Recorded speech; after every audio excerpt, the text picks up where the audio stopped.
चौधरी आस मोहम्मद साहब, राजमल साहब, चौधरी रहीस साहब, उमर हाजी साहब, मेरे तमाम मजलिस के रुफ़ा, मौजूद हाज़रीन इकराम, बुजुर्गान कौम और मिल्लत, मैं आप तमाम का बेहद शुक्रगुज़ार हूँ कि आपने अपना कीमती वक्त निकाल कर आज के इस मजलिस इत्तेहादुल मुस्लिमीन के जलसे में शिरकत की।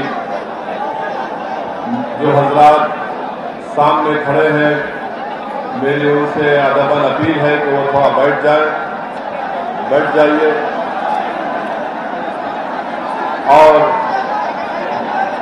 मैं आपसे अपील कर रहा हूँ कि थोड़ी देर के लिए हमारी बात को सुन लीजिए, क्योंकि अब मगरिब का वक्त अनकरीब में शुरू होने वाला है।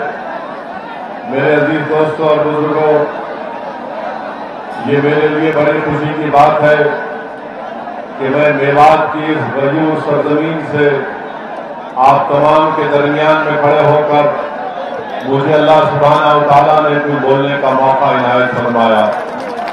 मैं आपका शुक्रगुजार हूँ कि आप इतनी बड़ी तादाद में आज के इस जलसे में शिरकत किए हैं।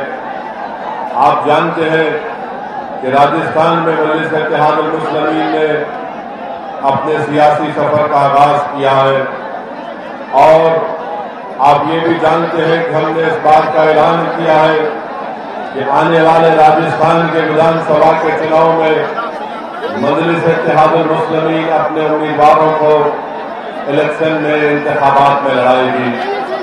मैं आपको ये बताने आया हूँ कि मैं आपसे अपील भी करने आया हूँ कि आप मजलिस का साथ दीजिए, आप मजलिस को मजबूत करिए। मैं मेवात की सरजमीन पर बसने वाले हमारे गयूर बुजुर्गों से भी अपील कर रहा हूँ कि आप हमारी सरपरस्ती करिए। नौजवानों से अपील कर रहा हूँ कि आप हमारा साथ दीजिए ताकि आप और हम मिलकर आपके ख्वाबों को पूरा कर सकेंगे। जो नाइंसाफी हमसे हो गई है, हम उस नाइंसाफी का खात्मा करेंगे। मैं आपको बताने आया हूं मेरे अजीज दोस्तों और बुजुर्गों, भारत की राजनीति की हकीकत यह है कि जिस समाज के पास उसका नेता होगा उसी की आवाज को सुना जाएगा। जिस समाज के पास उसका नेता होगा उससे इंसाफ किया जाएगा। जिस समाज के पास सियासी ताकत होगी उसी की नाइंसाफी और तकालीफ को दूर किया जाएगा। जिस समाज के पास ना उसका नेता होगा, ना उसकी सियासी ताकत होगी, तो ना उसके आंसुओं की कोई कदर की जाएगी, ना उसके लाशों की कोई नजर से देखेगा। तो याद रखिए, अगर आप ये चाहते हैं कि आपको एक मान और सम्मान मिले, अगर आप ये चाहते हैं कि मेवात की सरजमीन, जो मेरा मानना यह है कि इसको मंसूबाबंद तरीके से इसको पीछे रखा गया, मेवात की सरजमीन जहां पर तालीम का इंतजाम नहीं, जहां पर बच्चों के स्कूल में पढ़ने का कोई इंतजाम नहीं, जहां पर बच्चियों को आला तालीम हासिल करने के लिए कॉलेजेस का इंतजाम नहीं। मेरे अजीज दोस्तों, मेरी इज्जतदार माँ और बहनों, आप मेरी इस बात को जहन नशीन कर लीजिए कि ये तमाम चीजें उसी वक्त आपको हासिल होंगी जब आप अपनी एक सियासी ताकत को मनाएंगे, जब आप अपने वोटों से अपने नुमाइंदे को कामयाब करेंगे। बरसों से आपने सिर्फ किसी को वोट देते आए हैं, मगर आपने अपने आप को कभी वोट नहीं दिया। मैं आज असदुद्दीन ओवैसी आपके दरमियान में खड़े होकर ये आपसे अपील कर रहा हूं कि आप मजलिस को जब वोट देंगे तो ये समझ कर वोट दीजिए कि मैंने 50 साल सबको वोट किया मगर उन्होंने मेरा कोई काम नहीं किया। अगर आज एक मर्तबा आप मजलिस का साथ देंगे तो मैं आपको गारंटी से कह रहा हूं, वादा कर रहा हूं कि आपसे समाजी इंसाफ शुरू होगा, एक नए दौर का आगाज होगा और हम उन तमाम चीजों को हासिल करेंगे जो दूसरे तमाम तबकों को दिए जाते हैं। राजस्थान की सियासत में आप देखते हैं कि सेकुलरिज्म के नाम पर वोट तो लिया जाता है मगर इख्तिदार मिलने के बाद आपकी तालीम और आपके रोजगार और आपकी तरक्की और डेवलपमेंट विकास का कोई काम नहीं किया जाता। आज आप देखते हैं कि आज से थोड़े दिन पहले राजस्थान के बजट का ऐलान हुआ, बजट को पेश किया गया। मैं पूछना चाहता हूं राजस्थान के मुख्यमंत्री से कि आप बताइए हमको, पिछले बजट में आपने ऐलान किया था कि 7 रेजिडेंशियल स्कूल बनाए जाएंगे अक़लियतों के लिए, अक़लियती बच्चों के और बच्चियों के लिए ऐलान किया गया था। चूरू में बनाया जाएगा, सवाई माधोपुर में बनाया जाएगा, नागौर और तिजारा में, अलवर में, घरसाना श्रीगंगानगर में, सम जैसलमेर में 180 करोड़ की लागत से मुख्यमंत्री अशोक गहलोत की सरकार ने पिछले साल ये वादा किया गया था कि 7 अल्पसंख्यक समाज के स्कूल बनाए जाएंगे। हम पूछना चाहते हैं कहां गए वो 180 करोड़ रुपये? क्या उस स्कूल के संगे बुनियाद रखा गया? उस स्कूल की बिल्डिंग का तामीर का काम शुरू हुआ? कहीं पर कुछ नजर नहीं आता। फिर ये कहा गया था कि 500 मदरसों में स्मार्ट क्लासरूम बनाए जाएंगे। बताइए कौन से मदरसे में अशोक गहलोत की सरकार ने 500 मदरसे बनाए? पिछले साल के बजट में अशोक गहलोत की सरकार ने ऐलान किया था कि गंगानगर में, भिलवाड़ा में, अजमेर में 3 अल्पसंख्यक समाज के बच्चियों का हॉस्टल बनाया जाएगा। और फिर अल्पसंख्यक समाज अक़लियतों के बच्चों के लिए हॉस्टल बनाया जाएगा नागौर में, सवाई माधोपुर में, पाली में, भरतपुर में, अलवर में 20 करोड़ की लागत से बनाया जाएगा। कहां गए ये? सिर्फ ऐलानात कागज पर किए जाते हैं मगर जमीन पर कोई काम नजर नहीं आता। मेरी इज्जतदार मां और बहनों, यही लड़ाई हमारी है कि हम सिर्फ जज्बाती तकारीर करके नहीं चले जाते हैं, बल्कि हम हुकूमत से ये सवाल भी करते हैं कि आपने जो ऐलानात किए उसको आपने कहां तक पूरा किया। मेरी इज्जतदार मां और बहनों, मेरे बुजुर्गों, यही बात मैं आपको बताने आया हूं कि आपको और हमको मिलकर राजस्थान की सियासत में एक नए दौर का आगाज करना है। लोग आपके दरमियान में आकर कहेंगे कि असदुद्दीन ओवैसी भड़काऊ भाषण देता है, असदुद्दीन ओवैसी तनाव पैदा करता है, असदुद्दीन ओवैसी से फिरका परस्ती बढ़ती है। तो ना मैं फिरका परस्ती ऐसे चीजों को मानता हूं। मेरे भाषण से, मेरी सोच में किसी भी समुदाय के खिलाफ ना मैं कभी था ना कभी रहूंगा इंशाअल्लाह ताला। मेरी लड़ाई यह है कि भारत के संविधान में राइट टू इक्वालिटी एक फंडामेंटल राइट है। अगर सबको वह हुकूक मिल सकते हैं तो फिर राजस्थान के मुसलमानों को, राजस्थान के दलितों को और राजस्थान के आदिवासियों को क्यों नहीं दिया जाता? यही हमारी लड़ाई है। आज आप देखते हैं कि 5 साल से कांग्रेस की सरकार है। इनके बजट के ऐलानात को मैंने आपके सामने रखा और उसके बावजूद भी कोई ऐलान, जब आप ऐलान 1 साल पहले करते हैं उसके बाद आप देखते हैं कि जमीन पर कुछ नहीं किया जाता।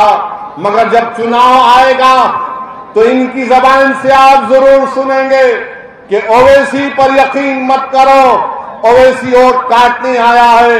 अरे कांग्रेस के लोगों सुनो, पिछले 2018 में तुमने राजस्थान में कामयाबी हासिल की थी।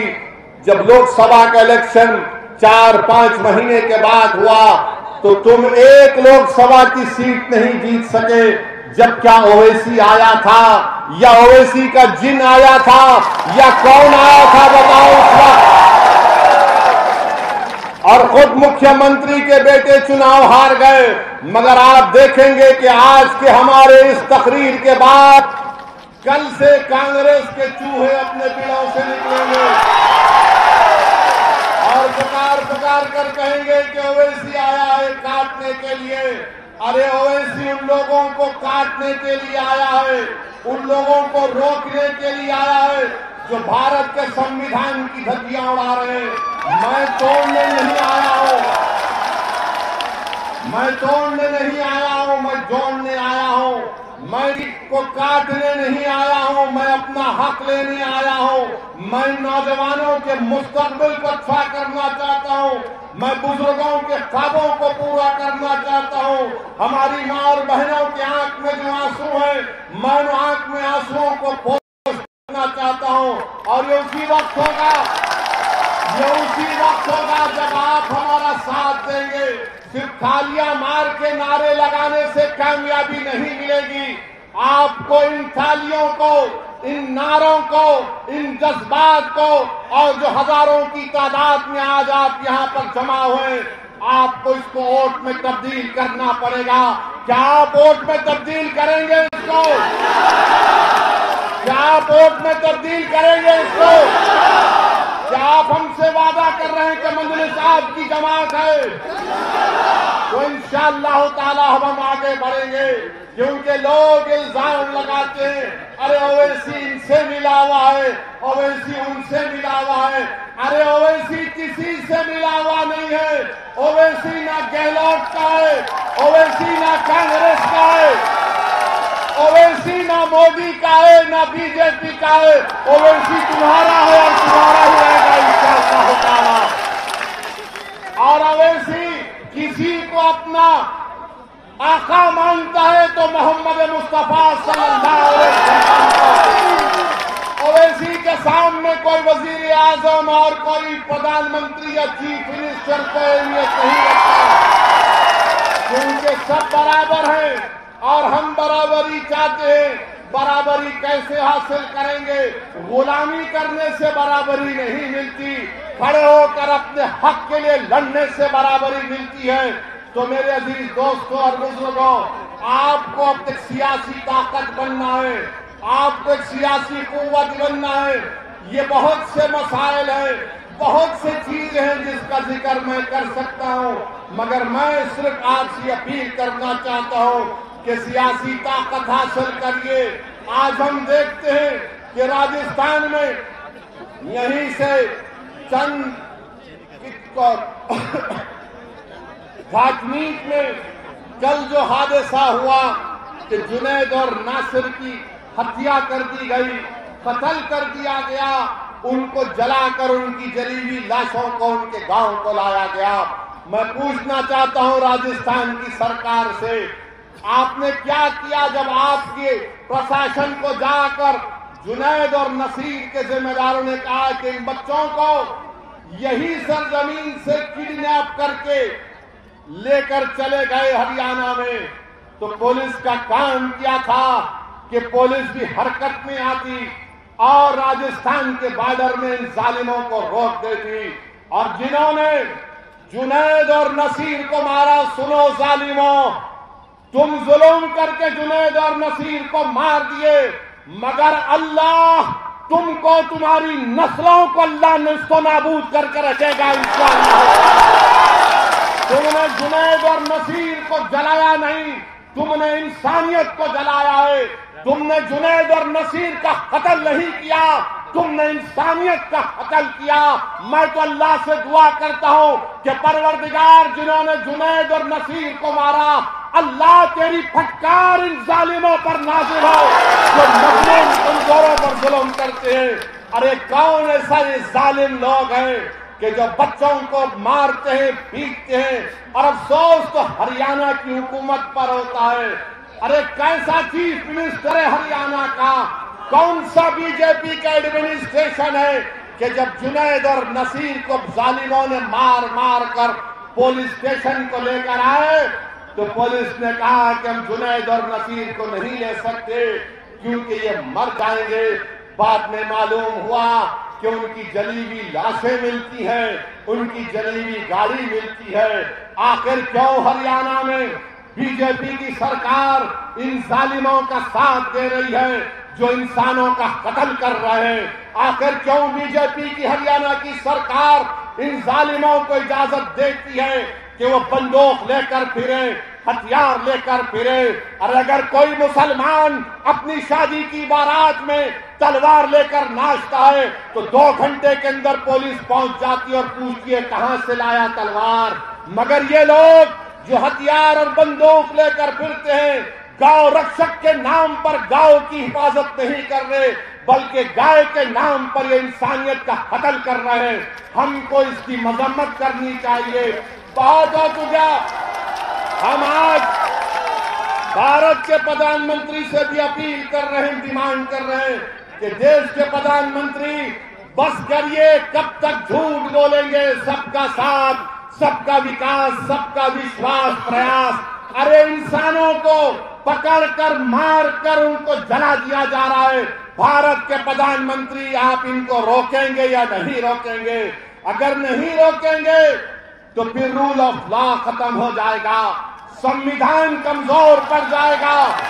बताओ ये कौन सा ऐसा काम ये जो हो रहा है इस पर कौन रोक लगाएगा? भारत के प्रधानमंत्री इस पर कुछ नहीं बोलेंगे। भारत के प्रधानमंत्री इन जालिमों के ऊपर कुछ नहीं बोलेंगे, चाइना पर कुछ नहीं बोलेंगे। और वो बड़ा पूंजीपति है जो आजकल सुर्खियों में बना हुआ है, उस पर कुछ नहीं बोलेंगे। हम बीजेपी से ये पूछना चाहते हैं, क्या जुनैद और नसीर को जब मारा गया, क्या बीजेपी की हरियाणा की सरकार उस जालिम को पकड़ेगी जिसने वासिफ का जब फेसबुक लाइव करता है और वासिफ की मौत हो जाती है, कासिम पर गोली चलाता है, कासिम जख्मी होता है, यूट्यूब पर उसको दिखाया जाता है कि बंदूक से गोलियां चला रहा है कासिम पर। अरे गोलियां चलाने वालों, इतने बहादुर तुम क्यों बनते हो? तुम इसलिए बहादुर बनते हो क्योंकि जानते हो कि बीजेपी और आरएसएस तुम्हारे साथ है। याद रखो, इख्तियार हमेशा किसी के पास नहीं रहने वाला है। तुम कब तक जुल्म करोगे? जब जुल्म खत्म होगा तुमको मालूम होगा कि तुम्हारा क्या अंजाम कानून के तहत होने वाला है। मेरे अजीज दोस्तों और बुजुर्गों, इसीलिए मैं कह रहा हूं कि आपको एक सियासी ताकत बनना है। अगर आज जुनैद और नसीर को मारा गया, क्या इस मेवात की सरजमीन पर क्या आप मुत्तफिक नहीं है कि आपको टारगेट बनाया जाता है? आपके बच्चों को मारा जाता है, बच्चों को खाया जाता है। अरे कोई अगर भैंस लेकर आ रहा है तो उसको रोककर मारा और पीटा जाता है। आज देश में बीजेपी की सरकार है, राजस्थान में गहलोत की सरकार है। हम उनसे इस बात का डिमांड और मुतालबा करते हैं कि ऐसे ताकतों पर कंट्रोल लगाया जाए। कानून को इस्तेमाल करिए। इन तमाम लोगों को जो गरीबों पर, मजलूमों पर जुल्म कर रहे हैं, पकड़िए। इनकी जगह जेल में है, जेल में डाल कर रखिए इन जालिमों को। इनको सजा दिलवाइए संविधान के तहत। जब ये जेल में जाकर बैठेंगे तब इनको मालूम होगा जिन्होंने जुनैद और नसीर को मारा ये गोडसे की नाजायज औलाद है। इनके नाजायज औलाद है गोडसे की। जिन्होंने वासिफ को मारा वो गोडसे की औलाद ने मारा। जिन्होंने कासिम पर गोलियां चलाई वो गोडसे की नाजायज औलाद ने कासिम पर गोलियां चलाई। ये वही लोग हैं जो गोलियों से उनको डराना चाहते हैं। अरे याद रखो, तुम्हारी गोलियां खत्म हो जाएगी मगर जिसकी जबान से अशहदु अल्ला इलाहा इल्लल्लाह व अशहदु अन्ना मुहम्मद रसूलुल्लाह निकलता है, वो गोलियों से नहीं डरता, वो रब्बे कायनात से डरता है, वो अल्लाह से डरता है, तुम्हारी ताकत से नहीं डरता। बल्कि मैं ये कह रहा हूं कि जुनैद और नसीर जिंदा है और जिंदा रहेंगे। वो शहीद है और शहीद कभी नहीं मरता इंशाअल्लाह। मगर इन पर जुल्म करने वालों को रोकना पड़ेगा। आज भारत में अगर किसी के खून की अहमियत नहीं है तो मुसलमान की खून की अहमियत नहीं है, दलित के खून की अहमियत नहीं है, आदिवासियों के खून की अहमियत नहीं है। मेदक में एक मुस्लिम बच्चे को पुलिस कस्टडी में मारा जाता है, गुर्दे फेल हो जाते हैं, बताओ ये कब तक जुल्म तुम्हारा चलेगा? इख्तिदार के नशे में रहे, कभी जुनैद और नसीर को, तो कभी पीलू खान को, तो कभी अखलाक को, तो कभी रगबर को, तो कभी जुनैद को, तो कभी नसीर को। आखिर ये जुल्म खत्म करने की जिम्मेदारी उन लोगों पर है जो हमारे वोटों की भीख पर सत्ता में बैठते हैं, हमारे वोटों की भीख पर सत्ता में बैठते हैं, मगर आज इनकी जबानें खामोश हैं, जबानें इनकी नहीं खुलती है। मेरे अजीज दोस्तों और बुजुर्गों, मेरी आपसे एक ही अपील है कि मेरी इन बातों पर गौर करिए, सियासी ताकत बनिए। अल्लाह मुझे जब तक जिंदा रखेगा, मैं और मेरे तमाम साथी अपना काम करते रहेंगे। ये आपके ऊपर मुनस्सिर है, मैं आप पर छोड़ रहा हूं कि आप हमारा साथ देंगे या नहीं देंगे। जमहूरियत है, जमहूरियत है, आप जिसको चाहे वोट दे या ना दे, मगर याद रखो, अगर आप अपने वोट की अहमियत चाहते हैं, अगर आप अपने बच्चों की तालीम चाहते हैं, अगर आप अपनी बच्चियों की तालीम चाहते हैं, अगर आप मान सम्मान चाहते हैं, तो आपको हिस्सेदारी की लड़ाई में लड़ना पड़ेगा। अगर कोई आकर आपसे पूछेगा कि क्या ओवैसी वोट काटने आया है, तो उसको पूछना कि काटने नहीं आया, वो जोड़ने आया है। आप बताओ कि भारत की पार्लियामेंट में बीजेपी के 3 एमपी जीत जाते हैं। बताओ कांग्रेस के लोगों, कितने सीट पर तुम्हारा और बीजेपी का मुकाबला हुआ? राजस्थान की हर लोकसभा की सीट पर बीजेपी जीत गई। मैं जिम्मेदार कैसे हो सकता हूं? इनके जो राहुल गांधी हैं, जो पूरा भारत जोड़ो के नाम पर निकले थे, पूरे देश में निकले, खुद अपने पूर्वजों की पार्लियामेंट की सीट अमेठी से हार गए। क्या वहां पर ओवैसी गया था? नहीं गया था, फिर भी हार गए। और कहां से जीते? उस पार्लियामेंट की कॉन्स्टिट्यूंसी से जीते जहां पर 30% मुसलमान थे, जहां पर मुसलमान थे जीत गए, और वहां पर हार गए अमेठी से। मगर कांग्रेस के लोग याद रखिए, चाहे बीजेपी हो या कांग्रेस हो या कोई पार्टी हो, ये हरगिज नहीं चाहेंगे कि भारत में मुसलमानों की एक सियासी लीडरशिप बने।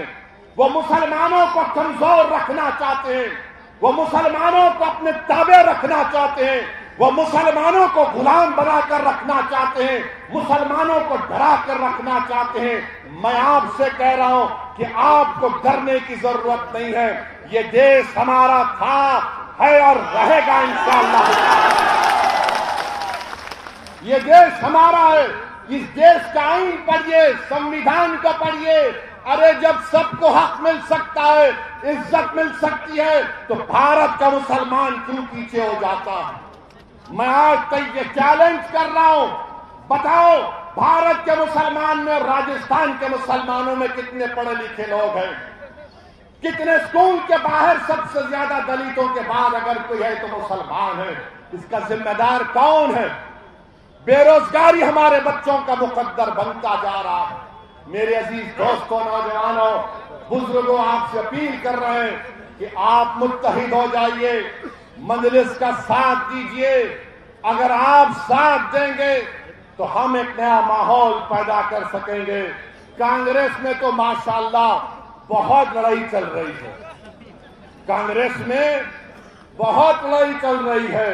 कोई किसी को जादूगर बोलता है, कोई किसी को मौका परस्त बोलता है, कोई किसी को जादूगर बोलता तो पलटा कर कोई कहता है कि नहीं नहीं, तू तो गद्दार है। अब आपको फैसला करना है। आप कांग्रेस को बचाने मत जाइए, आप बीजेपी के डर से किसी को वोट मत दीजिए, बल्कि बेखौफ होकर आप अपने वोट का इस्तेमाल करिए। मैं आपको एक ख्वाब दे रहा हूं, इस ख्वाब को पूरा करना आपका हमारा काम है। ये वक्त हमको अपने ख्वाबों को पूरा करने का है। और शबे मेराज, आप जानते हैं, आखिर में कह रहा हूं कि नमाज की पाबंदी, मैं आपसे कह रहा हूं कि नमाज की पाबंदी करिए। 50 नमाजों से 5 नमाजों पर फर्ज कर दिए गए। नौजवानों, अपने अल्लाह से रिश्ते को मजबूत करो। अपनी मस्जिदों को आबाद रखो नौजवानों, अपने मस्जिदों को आबाद रखो नौजवानों, मस्जिदों को आबाद रखो।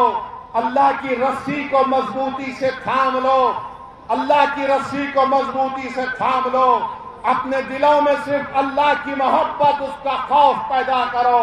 अपने दिलों में रसूलुल्लाह सल्लल्लाहु अलैहि वसल्लम की मोहब्बत को पैदा करो। याद रखो, जब तुम अपना सर अपने दिल के साथ अल्लाह के सामने 5 वक्त की नमाज में झुकाओगे तो अल्लाह हमको कामयाब और कामरान करेगा। नमाजों की पाबंदी करो, मस्जिदों को आबाद रखो, अपने माशरे में बुराइयों का खात्मा करो। अपने बहनों को, अपनी बीवियों को वो हक जो रसूलुल्लाह सल्लल्लाहु अलैहि वसल्लम ने दिया, उनको उनका हक दो। बेटियों को, अपनी बहनों को उनका हक दो। अपने आप को ताकतवर बनाओ, दीन को मजबूत करो, अपने दीन से रिश्ते को मजबूत करो। हमारी पहचान इसलिए की जाती है कि हम रसूलुल्लाह सल्लल्लाहु अलैहि वसल्लम के उम्मती हैं। और वो जो लोग, बीजेपी के लोग जो कहते हैं, मोदी कहते हैं पसमानदा मुसलमान, मोदी जी क्या ये मेवात के लोग पसमानदा नहीं है? क्या आप जुनैद और नसीर के कत्ल पर कुछ नहीं कहेंगे? मगर मेरे अजीज दोस्तों और बुजुर्गों, मेरी आप तमाम से हाथ जोड़ के अपील है कि हमारे सियासी सफर में आप साथ दीजिए, हमारी मदद करिए, ताउन करिए। और अगर आप साथ देंगे तो इंशाअल्लाह ताला हम राजस्थान में एक नया सियासी इनकलाब बर्पा करेंगे। क्या आप हमारा साथ देंगे? क्या हम राजस्थान में एक इनकलाब को बर्पा करेंगे? क्या आप हमारा साथ देंगे? हाथ उठाकर बोलिए। तो लगाइए मेरे साथ नारा, नारे तकबीर, नारे तकबीर, नारे तकबीर। आज बहुत प्रसन्नता हुई। अष्टलक्ष्मी के हमारे सिक्किम में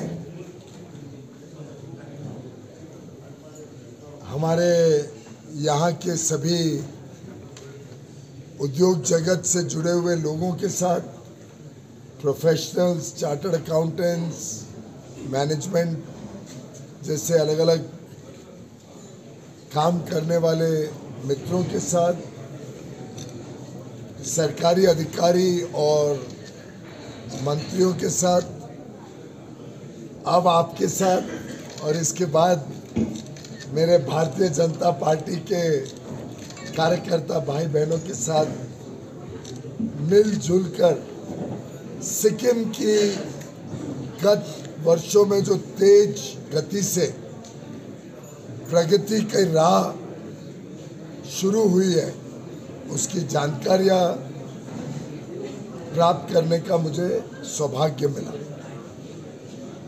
बहुत अच्छी मीटिंग रही जिसमें 17 डिपार्टमेंट के सेक्रेटरीज ने मुझे अलग अलग योजनाओं में क्या प्रगति हो रही है उसके बारे में जानकारियां दी। हमने अलग अलग इंफ्रास्ट्रक्चर प्रोजेक्ट्स, इंडस्ट्री को प्रमोट करने के प्रोजेक्ट्स, खेती किसानों के जीवन में बदलाव लाने के लिए क्या हो सकता है, स्टार्टअप्स और युवा युवतियों के भविष्य में किस प्रकार से और प्रोत्साहन दे सकते हैं, कैसे लॉजिस्टिक्स का खर्च कम हो, डेवलपमेंट विकास को गति मिले, पीएम गति शक्ति योजना के तहत कैसे यहाँ पे इंफ्रास्ट्रक्चर के प्रोजेक्ट्स बन सकते हैं। इन सब पे आज बहुत अच्छा रिव्यू का मौका मुझे मिला। उद्योग जगत के लोग, सिक्किम का chamber of commerce and industry और अन्य चेंबर्स, करीब 12-15 अलग अलग associations, tour operators, tourism, hospitality, pharma, startups, सभी के साथ आज संवाद किया, चर्चा हुई, कुछ पुरानी यादें भी याद आई। और एक संजोग है कि 20 वर्ष पहले जब 2003 में मैं यहाँ आया था, तब मेरे जन्मदिन के दिन यहाँ पे मैं आया था, और उस समय हमने बैंक ऑफ बड़ौदा, जिसमें मैं एक डायरेक्टर था, उसका विजन सिक्किम से ही, गैंगटॉक से ही उसका विजन तय करने का काम किया था। आज 20 वर्ष बाद जब मैं आया हूं, तो आज कैसे सिक्किम को एक तेज गति से आगे बढ़ाने के लिए हम सबने संयुक्त प्रयास करना चाहिए, उसका मैंने आज चर्चा की और कुछ निर्णय भी लिए हैं।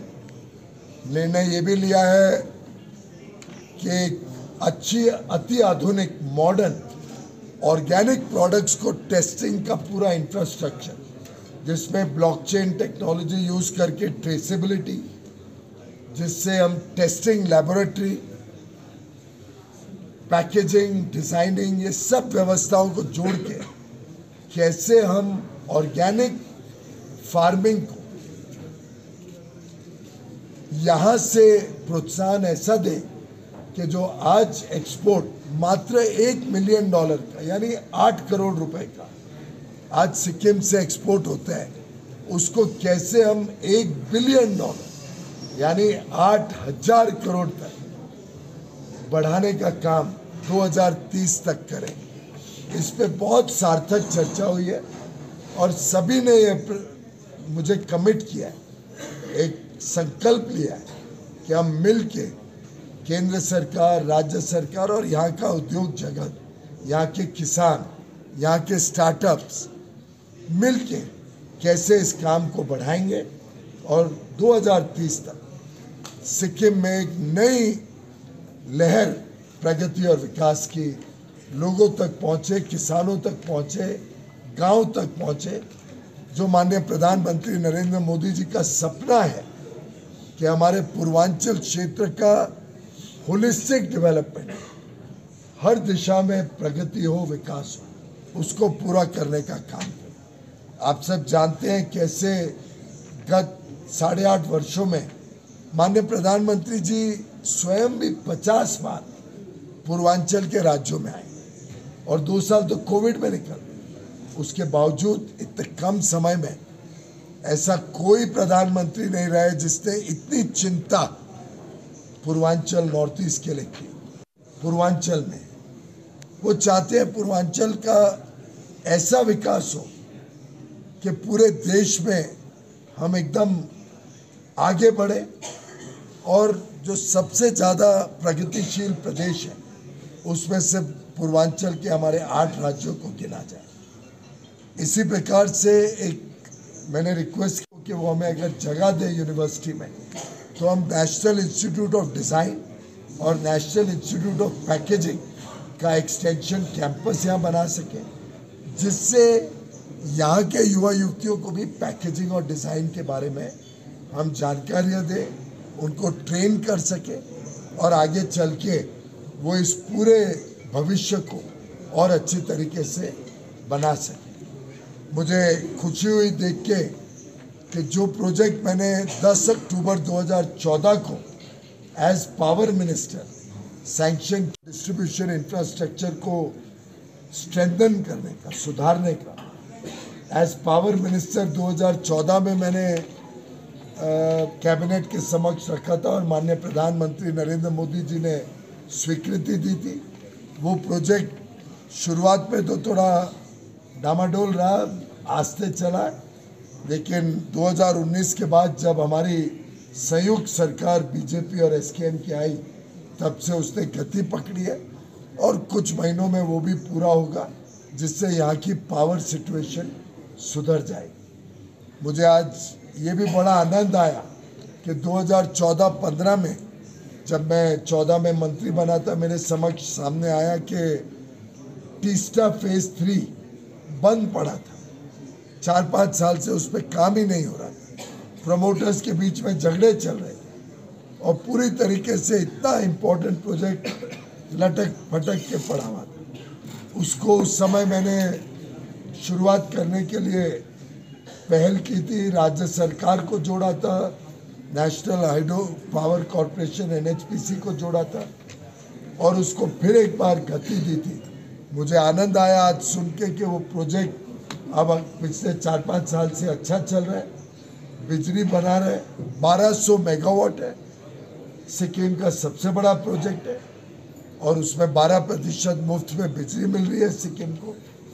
और इन सब की वजह से आगे भी निवेश आने का रास्ता खुल गया, क्यों निवेशकों को दर्शन करके बहुत अच्छा लगा।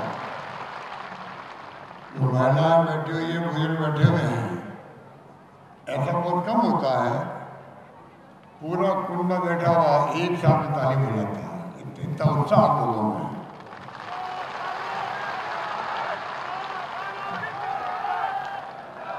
ये मारवाड़ मीणा समाज की पहचान है और मैं समझता हूँ कि लंबे अरसे बाद में पहले इच्छा थी आने की। मैं जब 3री बार मुख्यमंत्री बना आपका आशीर्वाद से, और गौतम बाबा का हुक्म अभी हुआ आने का इंतजार है। पहले भी मुझे कहा गया, परंतु आना कोई कारण संभव नहीं होगा। आज जो हुक्म हुआ है इस आश्रम आने का, तो मैं समझता हूँ कि मेरा सौभाग्य है कि आज आप सबके मौजूदगी के अंदर मुझे दर्शन करने का सौभाग्य मिला। यहाँ आकर मुझे बहुत सुकून मिला, बहुत ही अच्छे सुकून के साथ मैं बैठा हुआ हूँ यहाँ पर। आपका सांस्कृतिक कार्यक्रम देखकर मुझे मुझे अच्छा लगा। आपका प्रेम देख के मैं बहुत गदगद हूँ, बहुत खुश हूँ।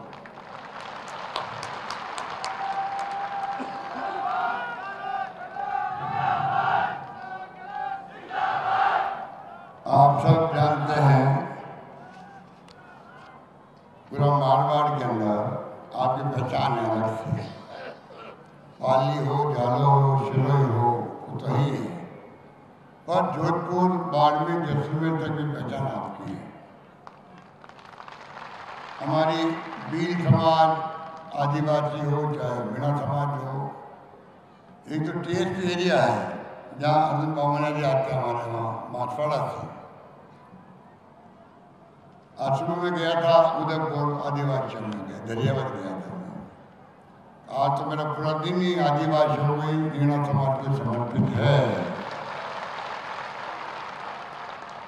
जब से निकला हूँ मुख्यमंत्री निवास से, तब से मैं मीणा समाज और आदिवासी समाज में ही घूमता फिर रहा हूँ। तो मुझे बहुत खुशी हो रही है कि जो टीएसपी एरिया है उनको कुछ सुविधा ज़्यादा मिलती है, क्योंकि तो भारत सरकार के जो नियम कायदे उसके अकॉर्डिंग जो वो बना हुआ एरिया है। तो मुझे मालूम है क्षेत्रीय आबादी जो है हमारी, जालोर, सिरोही, पाली और भी कई जिले हैं हमारे, राजसमंद भी है हमारे। डॉक्टर सी जोशी जी जो स्पीकर हैं वो भी क्षेत्रीय आबादी के लोग हैं, आदिवासी, उनकी मांग करते रहते हैं।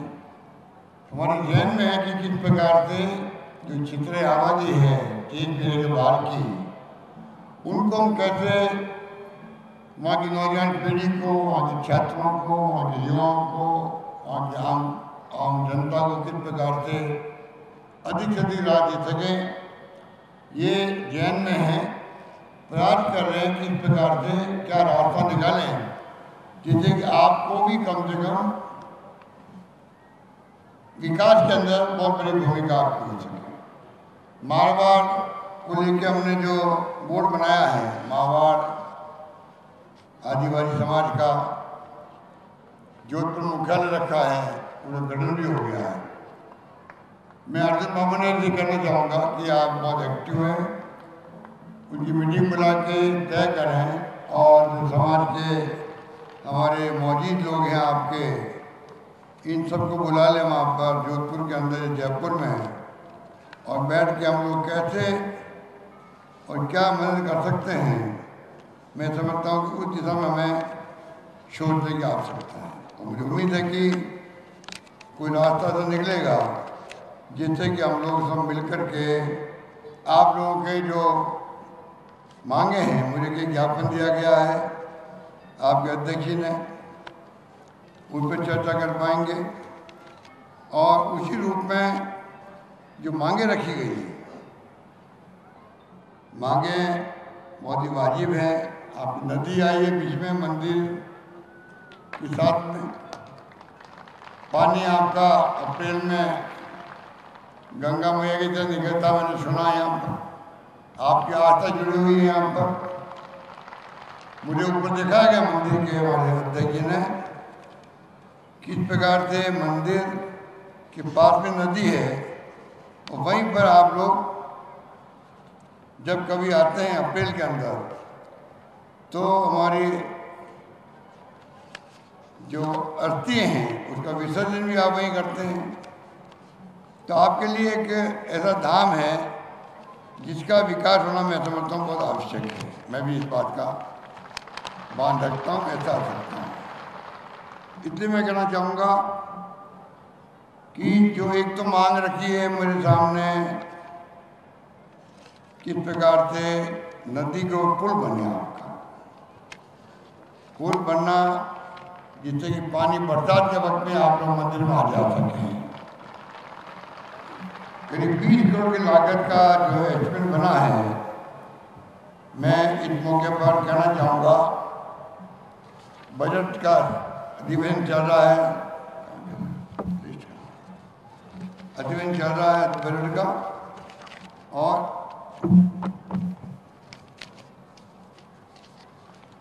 अधिवेशन चल रहा है और मैं आपको विश्वास दिलाता हूँ इसके पुल के निर्माण की जो है पूरी तरह में डिपार्टमेंट से पूरा एस्टिमेट पक्का बनवा करके ये नदी पे पुल बनवाएंगे। ये मैं आपको कहना चाहूँगा, आप निश्चिंत रहो, आपका आराम हो जाएगा। बल्कि मैं यह कहना चाहूँगा कि भारतीय जनता पार्टी मजबूत हुई तो शिवसेना के कंधे पर बैठ करके, शिवसेना पहले बड़ी पार्टी होती थी, उसके साथ समझौता करते करते खोखला किया, कमज़ोर किया, अंत में पार्टी को दो फाड़ कर दिया है।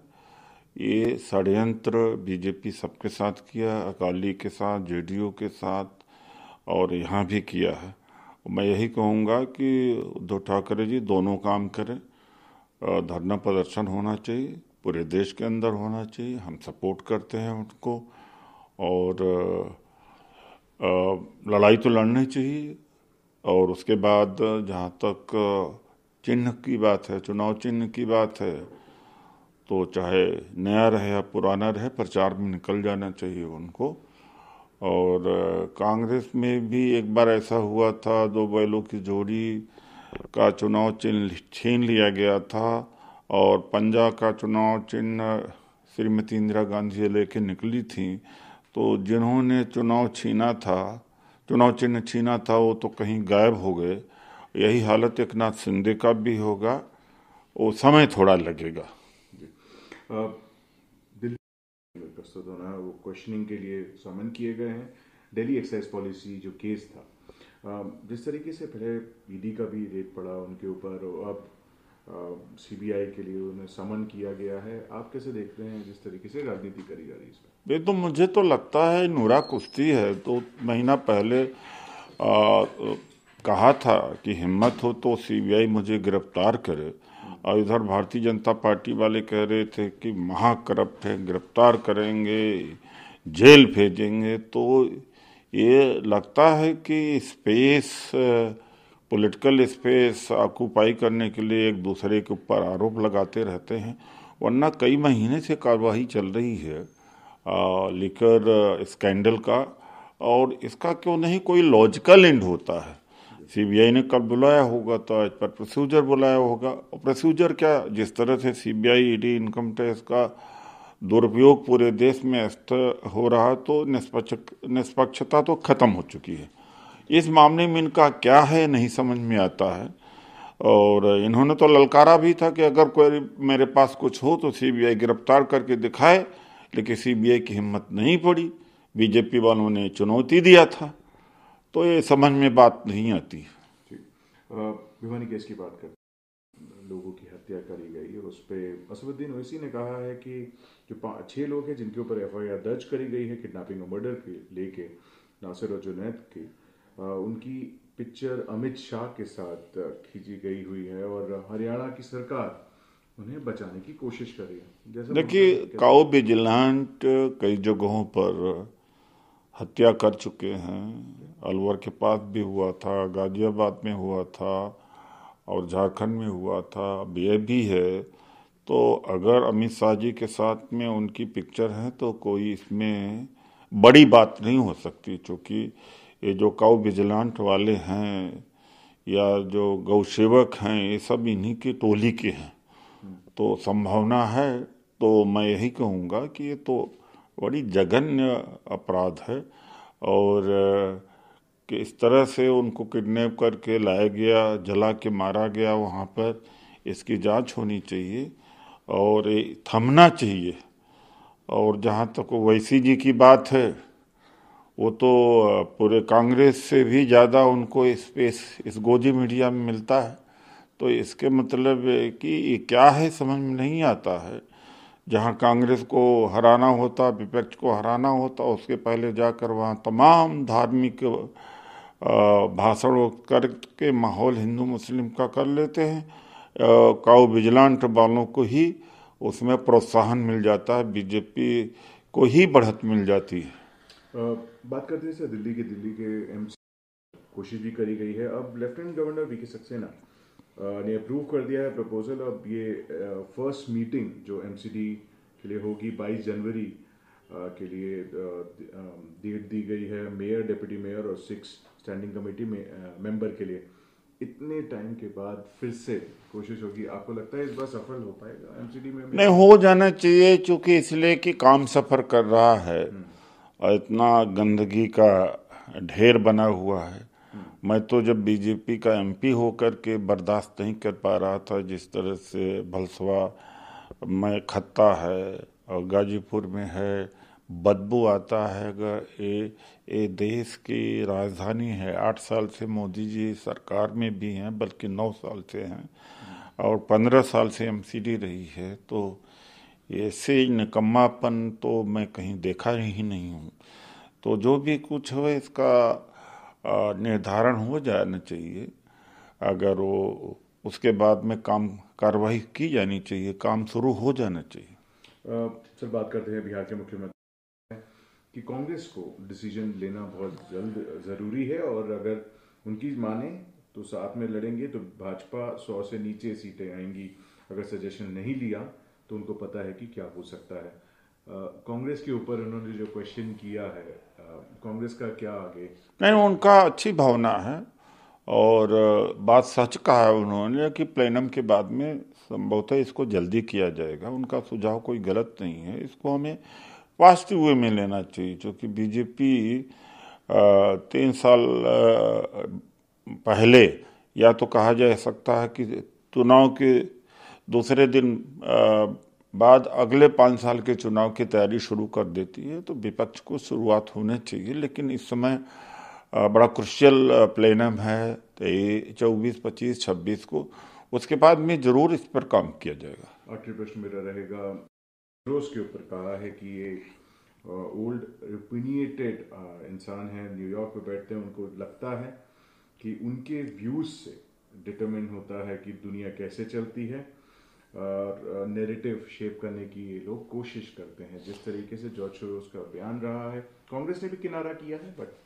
अब विदेश मंत्री के बयान पे लेकिन आश्चर्य होता है, एक व्यक्ति के बयान से असर क्या पड़ता है। हमारी देश की बदनामी कर रहे हैं स्मृति ईरानी, जयशंकर, रिएक्शन देने की जरूरत क्या, उनके कहने से असर क्या पड़ता है। और इतना बड़ा देश, 135-40 करोड़ का आबादी का देश, उसका जनतंत्र, एक व्यक्ति ने अगर कहीं बोल दिया तो इन हाय तौबा मचाए हुए हैं। इससे उनको लगता है कि हम कितने कमज़ोर हैं, जबकि इतने कमज़ोर नहीं हैं। मुझे लगता है कि जानबूझकर ऐसा बीजेपी कर रहे हैं ताकि मूल मुद्दा इस समय जो अडानी का है उससे भटकाव होता रहे, वरना तो मुझे नहीं लगता है कि जॉर्ज सोरोस की बात को सुनना भी चाहिए, तूल देना चाहिए। हुज ही हमारा मकसद बहुत साफ है, देश की महिलाओं, आदिवासियों, दलितों, पिछड़ों को अपमान से बचाने के लिए, सम्मान दिलाने के लिए। रामचरितमानस की कुछ चौपाइयों के हिस्से को संशोधित करने या प्रतिबंधित करने की हमने मांग की है। संबंधित पत्र मैंने महामहिम राष्ट्रपति जी को, माननीय प्रधानमंत्री को भी दिया है। रही बात अगर कोई इस बात को लेकर के कि महिलाओं, आदिवासियों, दलितों, पिछड़ों को सम्मान न दिया जाए, अगर इसको लेके कोई हमारा सिर काटने की बात करता है, जीभ काटने की बात करता है, हाथ काटने की बात करता है, नाक कान काटने की बात करता है, तो ये उसकी सोच ही बलिहारी है। ऐसा लगता है इन लोगों के बयान से कि ये धर्म की आड़ में देश की महिलाओं, आदिवासियों, दलितों, पिछड़ों को अपमानित करना ही अपना धर्म मानते हैं। मैंने तो कुछ चौपाइयों के इंगित करते हुए मात्र इतना ही कहा था कि इससे इन हिस्सों से आदिवासियों, दलितों, पिछड़ों और देश की महिलाओं का अपमान हो रहा है। इनकी संख्या 97% है। 97% लोगों की भावनाएं रोज आहत होती हैं।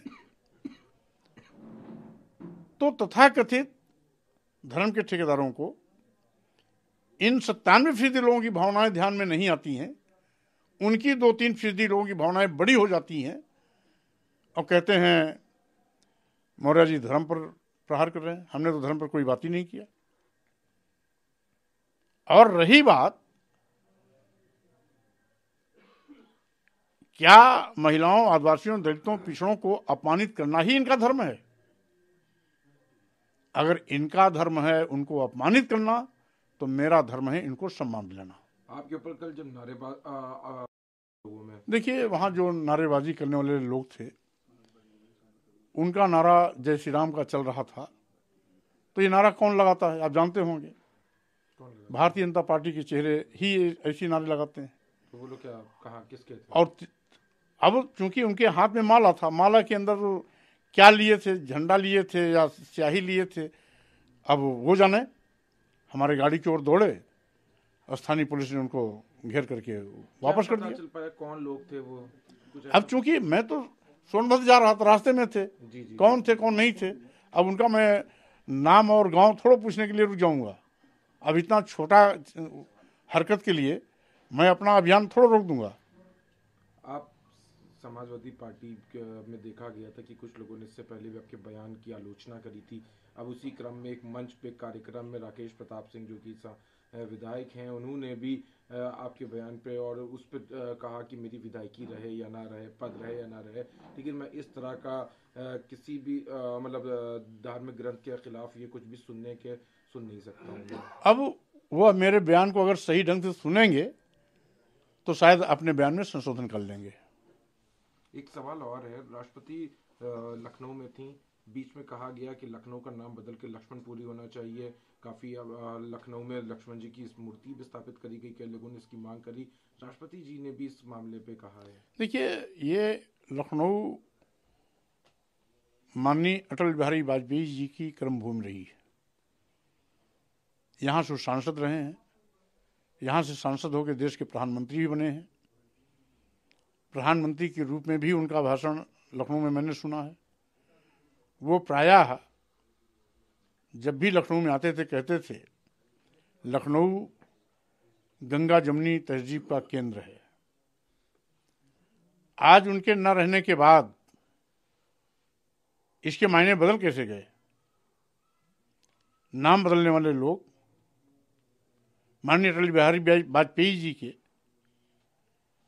कहीं न कहीं सपनों और अरमानों का गला घोट रहे हैं। और दूसरी ओर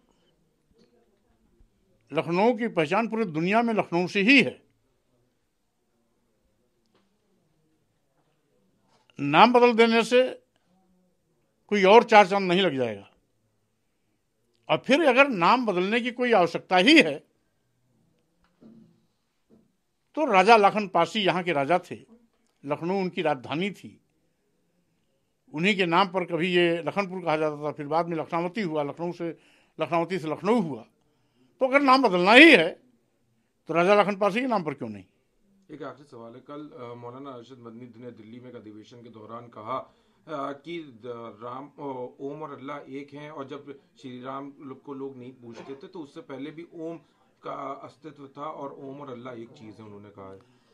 अब देखिए, इसकी व्याख्या हमारे ख्याल में जितना अच्छा मदनी जी कर सकते हैं,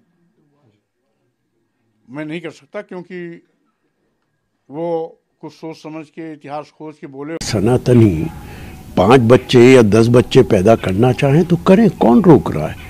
आरएसएस के नेता तो एक भी बच्चा पैदा नहीं करते हैं, उनको भी राय देनी चाहिए। ये इस तरीके के लोग देश को बर्बाद करने पर तुले हुए हैं। सर, गृह मंत्री अमित शाह ने कहा है कि यूपीए की सरकार ऐसी सरकार थी जिसमें मंत्री अपनी जिम्मेदारी निभाता था, वो प्रधानमंत्री की आंखों के इशारों की तरफ नहीं देखता था कि प्रधानमंत्री क्या इशारा कर रहे हैं। ऐसा नहीं होता था कि तमाम मंत्रियों के काम प्राइम मिनिस्टर ऑफिस से होते हों। मंत्री अपना काम करते थे, प्रधानमंत्री अपना काम करते थे। पुलवामा यूपीए के सरकार में हुआ है कि बीजेपी की सरकार में हुआ है? शायद अमित शाह जी इतिहास के इस खौफनाक पन्ने को भूल चुके हैं। सुषमा जी कहा करती थी, एक सर हमारे फौजी का अगर पाकिस्तान काटेगा तो हम 10 फौजियों का काट के लाएंगे। क्या लेके आए आप? आज भी पाकिस्तान कश्मीर के अंदर एक्टिव है और दहशतगर्दी फैला रहा है। सर, उन्होंने इंदिरा गांधी, राजीव गांधी, डॉक्टर मनमोहन सिंह की जो दुनिया के अंदर इज्जत थी, उस ऊंचाई को पाना अमित शाह जी बहुत दुश्वार काम है। अभी जो अमेरिका में जॉर्ज नाम के एक बिलियनर ने बयान दिया है, क्या ये भारत और भारत के प्रधानमंत्री की इज्जत है? बीबीसी ने जो डॉक्यूमेंट्री बनाई है, जो आपने बैन की है, क्या वो भारत और भारत के प्रधानमंत्री की इज्जत है? यूनाइटेड नेशंस के कितने यूनिट हैं जो हमें ह्यूमन राइट्स पे सबक सिखाने का काम करते हैं? क्या अमेरिका की वाइस प्रेसिडेंट जो इंडियन ओरिजिन की हैं, जब प्रधानमंत्री गए थे उन्होंने सेक्युलरिज्म का सबक दिया था, क्या वो भारत और भारत के प्रधानमंत्री की इज्जत है? बहुत अदब से कहूंगा, अमित शाह जी, दूध का दूध पानी का पानी नहीं हुआ है, सारे दूध का पानी कर दिया। दूध तो छोड़ा ही नहीं है।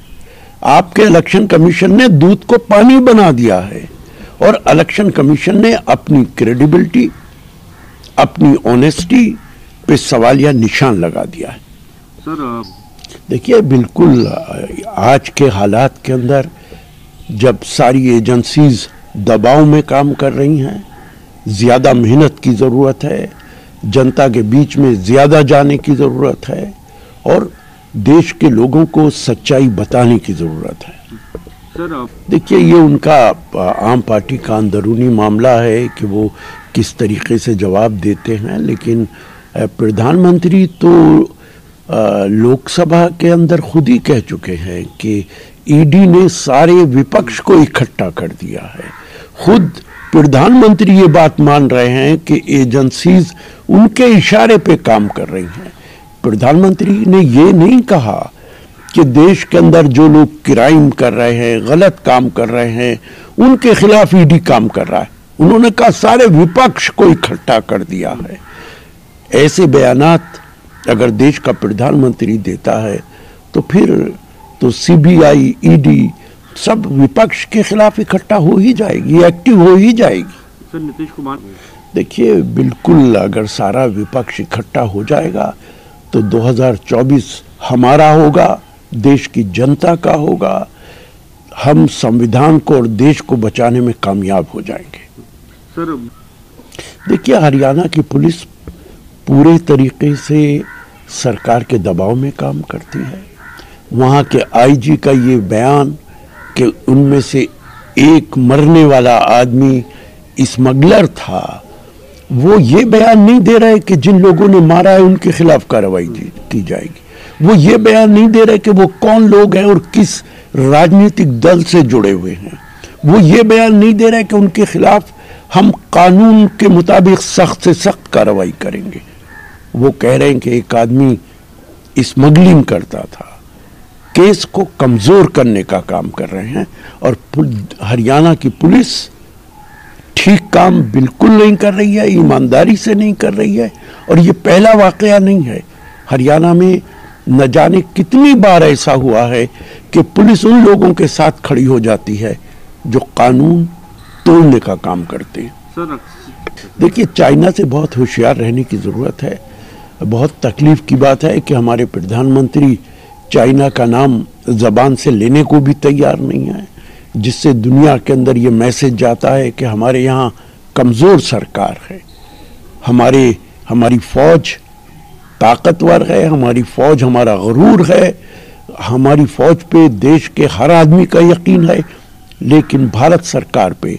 3 ओवैसी जुनैद के घर पर मौजूद हैं। अभी उन्होंने परिवार के लोगों से मुलाकात की है और काफ़ी देर तक वो यहाँ घाटमीका गांव में जुनैद और नासिर के परिवार से यहाँ पर मिलने आए हैं। और यहाँ पर आप देख सकते हैं कि सामने असदुद्दीन ओवैसी हैं जो परिवार के लोगों को लगातार ये ढांढस बता रहे हैं और ये कह रहे हैं कि बिल्कुल वो सरकार पर दबाव बनाएंगे। सर क्या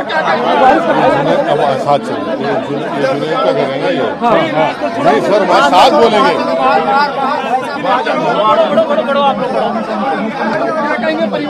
सर एक साथ बोलेंगे सबको।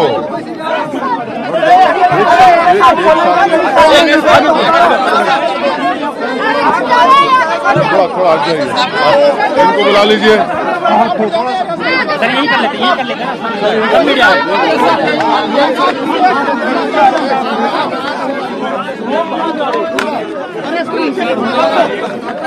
ठीक है, बोले।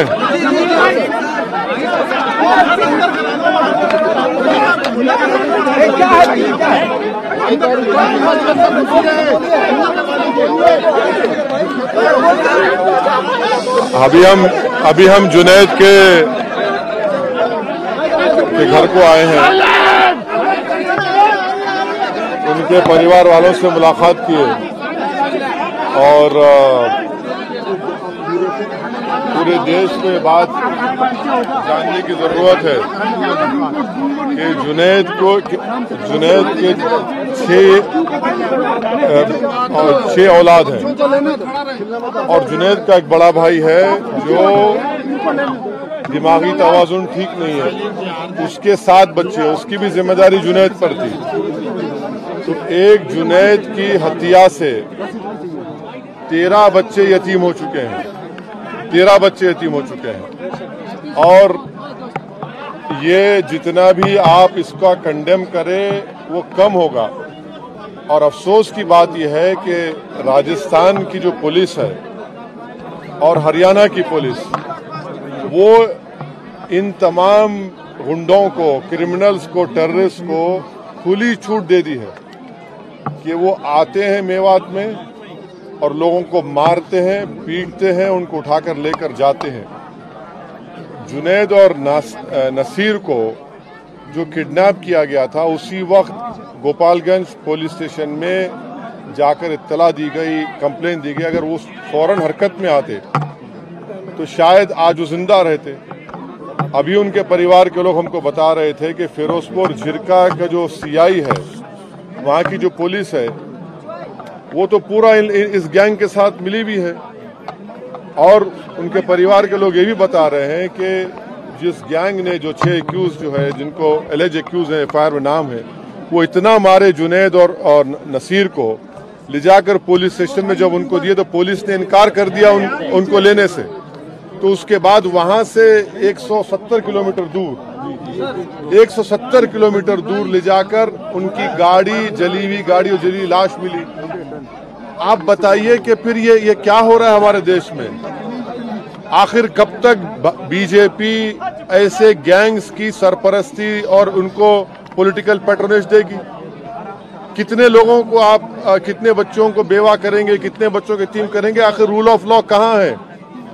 अरे खुले हथियारों के साथ फिरते हैं, यूट्यूब पर गोली चलाते हैं, वीडियो डालते हैं, सिल्वर बटन मिलता है, फेसबुक पर वारिस का जिस्म दिखाया गया, उसके बाद वारिस मर गया तो हरियाणा की पुलिस ने कहा कि एक्सीडेंट से हमारा परिवार कहते हैं कि उसको मारा गया।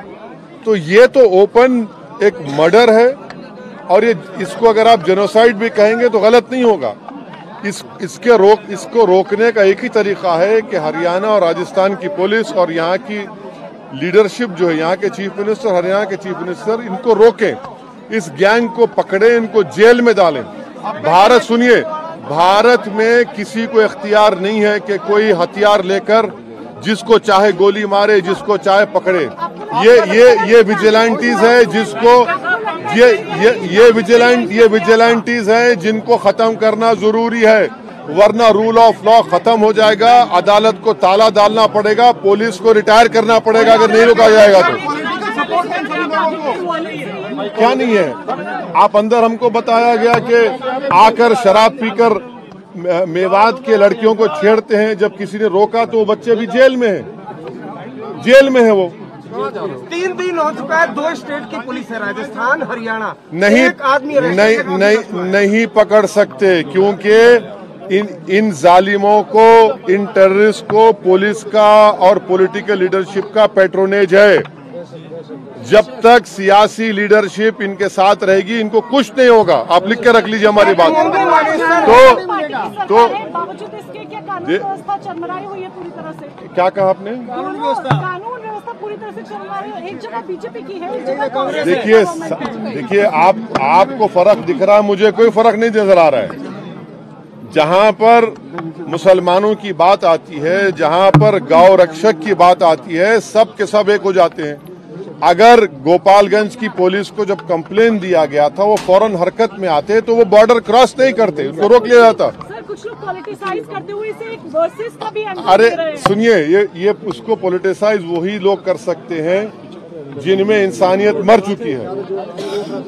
अगर आप इंसाफ दिलाना चाहते हैं तो इन सो कॉल्ड गौ रक्षक जहां कहीं विदेश में इनको रोकिए, वरना पुलिस के जितने आप रिटायर कर दीजिए, कोर्ट्स को बंद कर दीजिए, क्या जरूरत है, इनके हवाले कर दीजिए। पुलिस की बात कर रहे हैं, आप पुलिस की बात कर रहे हैं। मोनू मानेसर जो इसमें एक आरोपी है, वो हरियाणा पुलिस के कई अधिकारियों के साथ मीटिंग करते हुए की उसकी तस्वीरें हैं कई नेताओं के साथ।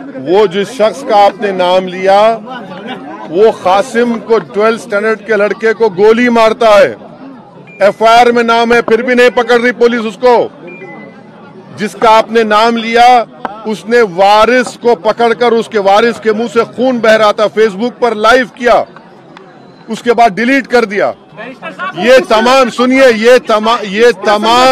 ये तमाम जालिमों को, टेररिस्ट को पॉलिटिकल पैट्रोनेज है। मैं देश के प्रधानमंत्री से डिमांड करता हूं कि आपकी पार्टी, आपकी सरकार इन लोगों की मदद करना छोड़िए। पुलिस अगर अपना काम नहीं करेगी तो फिर कौन करेगा? अगर आपकी पॉलिटिकल लीडरशिप काम नहीं करेगी तो देश तो फिर इन विजिलेंटी से चलेगा। वैसे साहब, क्या लग रहा है कि पॉलिटिकल पार्टी से पॉलिटिकल फायदा भी लेने की कोशिश कर रही है? भाई साहब, चाहे वो कांग्रेस हो, बीजेपी हो, वो देखिए, इन पीड़ित परिवार का एक ही डिमांड है कि उनको सबसे पहले उनको गिरफ्तार किया जाए और एक स्पेशल कोर्ट के जरिए उन पर केस चलाया जाए और उनको सजा मिले। और चौथी बात यह है कि ये जो जुल्म हर महीने या 10 दिन में होता है, ये बंद होना चाहिए। इन मेवात के मियों पर, ये गरीब हैं, इन पर आप आकर मारते हैं। और डेटा क्या बताता है? डेटा ये बताता है कि भारत में भैंस बढ़ रही है और गाय कम हो रही है। कैसे कम हो रही है? फिर आप इनको रोकिए। ये होते कौन है कि अपने हाथ में कानून लेंगे, ये जिसको चाहे मारेंगे, जिसको चाहे मर्डर कर देंगे। मेवात के इलाके की बात है, कहीं और भी ऐसी घटनाएं बहुत सी जगहों पर, कहीं नहीं हो रहा है। देखिए, पिछले चाहे पीलू खान हो, इखलाक हो, ये सब रकबर हो, कितना होगा ये? इसको सरकार को इन मिलिशियास को रोकना और सख्ती से कुचलने की जरूरत है। वरना आप कह दीजिए, सरकार कह दे कि भाई ये लोग ही पुलिस है, ये लोग ही कोर्ट है। उसके बाद देखिए क्या होता है। फिर क्या आप किस राह पर लेकर जाएंगे? ये लोग रेडिकलाइज हो चुके हैं और ये जो मार रहे हैं मुसलमानों को, रेडिकलाइज हो चुके हैं लोग, हाईली रेडिकलाइज हैं लोग। कौन कर रहा है ये?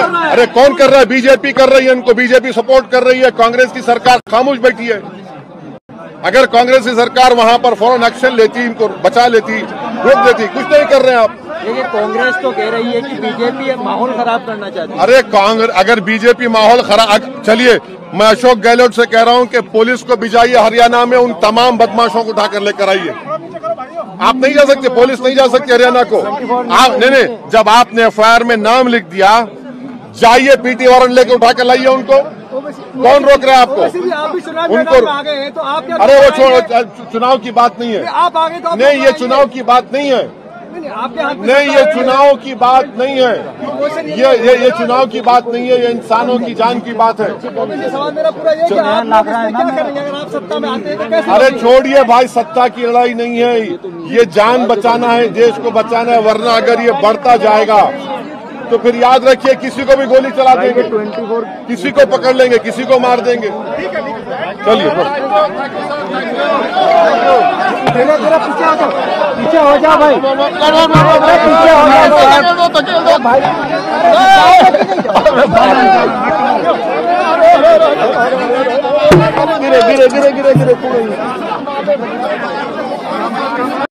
सेशन के लिए अब थोड़े ही दिन बचे हैं और हमारी तैयारी भी अब पूर्णता की ओर है।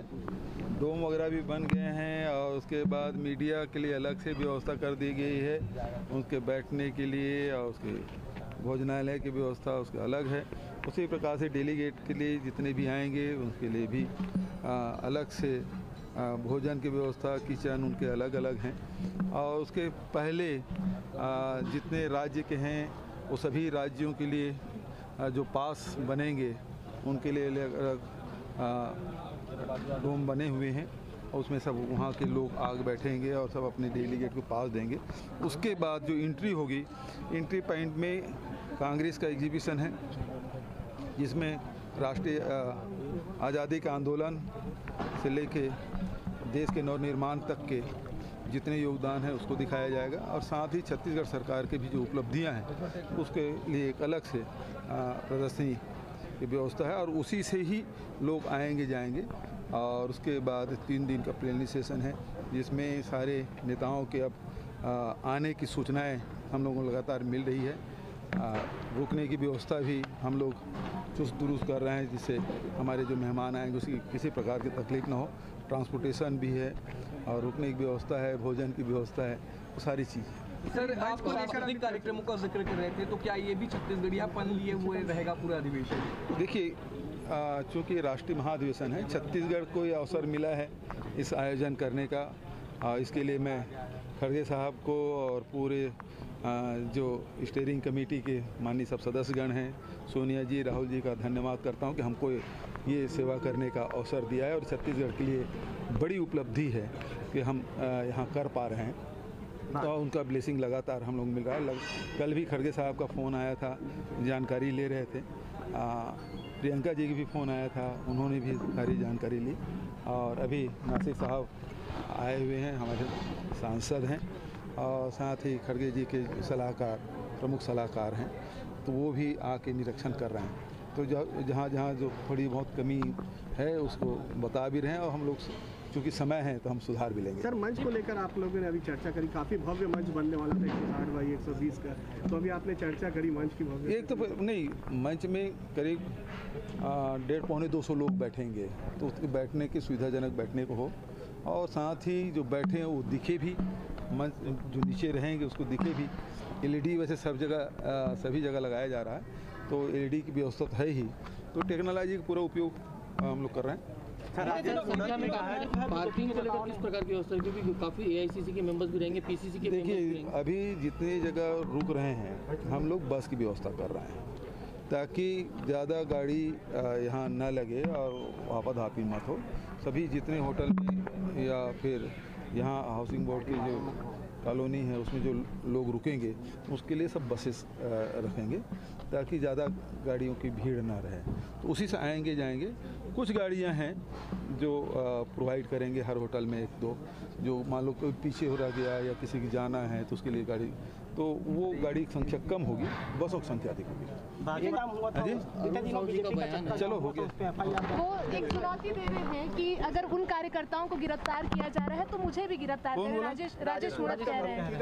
उसको कौन पूछ रहा है? चलो, हमारी पार्टी के senior leader master Tassaduq Hussain साहब, हमारी पार्टी के जनरल सेक्रेटरी एडवोकेट मारूफ खान साहब, इम्तियाज शान साहब, हरमेश सलातिया जी, राजेंद्र मनहास साहब, चाड़क साहब, हमारी पार्टी के स्टेट सेक्रेटरीज हैं यहाँ पर, डिस्ट्रिक्ट प्रेसिडेंट्स हैं, पेरेंट और यूथ बॉडी के डिस्ट्रिक्ट कोऑर्डिनेटर्स हैं, पेरेंट और यूथ बॉडी के जोन प्रेसिडेंट और हमारे सीनियर जो यहाँ वर्कर्स हैं, और पीएसी के मेंबर हमारे फिरदौस टाक साहब, हमारे यूथ के यहाँ के वाइस प्रेसिडेंट परवेज वफा साहब, जिन्होंने इसमें बहुत पेशरफ्त की है। जो आज हम सब लोग इकट्ठे हो गए हैं, इसमें उन्होंने बड़ी पेशरफ्त की। यहाँ तो बहुत ही खूबसूरत तकरीरें की, सब लोगों ने बहुत कुछ बोला। मुझे नहीं लगता है मुझे कुछ ज्यादा बोलने की जरूरत है। और सबसे तकरीर तो सबने यहाँ अब्दुल माजिद खान से लेके मास्टर तसद्दुक़ हुसैन साहब तक सबने तकरीरें की, पर जो शौकत डेंग ने तकरीर की वो मुझे लगता है बेमिसाल थी। बिल्कुल। कल आपको मालूम है, कल शिवरात्रि भी थी और कल महराजुल आलम भी था। तो उसी में सारा मतलब है हमारे मुल्क का, हमारी रियासत का, जम्मू कश्मीर का, कि एक साथ त्योहार मनाना है। एक ही दिन, ऊपर वाले ने भी दोनों त्योहार एक ही दिन लाए।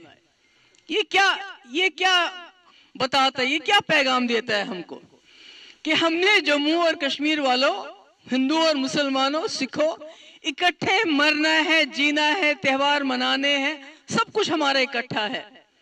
अभी जब मैं हाल ही में दिल्ली में थी और मैं उन लोगों को भी, जैसे हमारे बुजुर्ग चाड़क साहब पहुंच गए, उसके बाद मनहास साहब पहुंच गए, बाकी यूथ के लड़के पहुंच गए, मैंने फोन किया इनको, ये पहुंच गए, कोई 20-30 के करीब थे।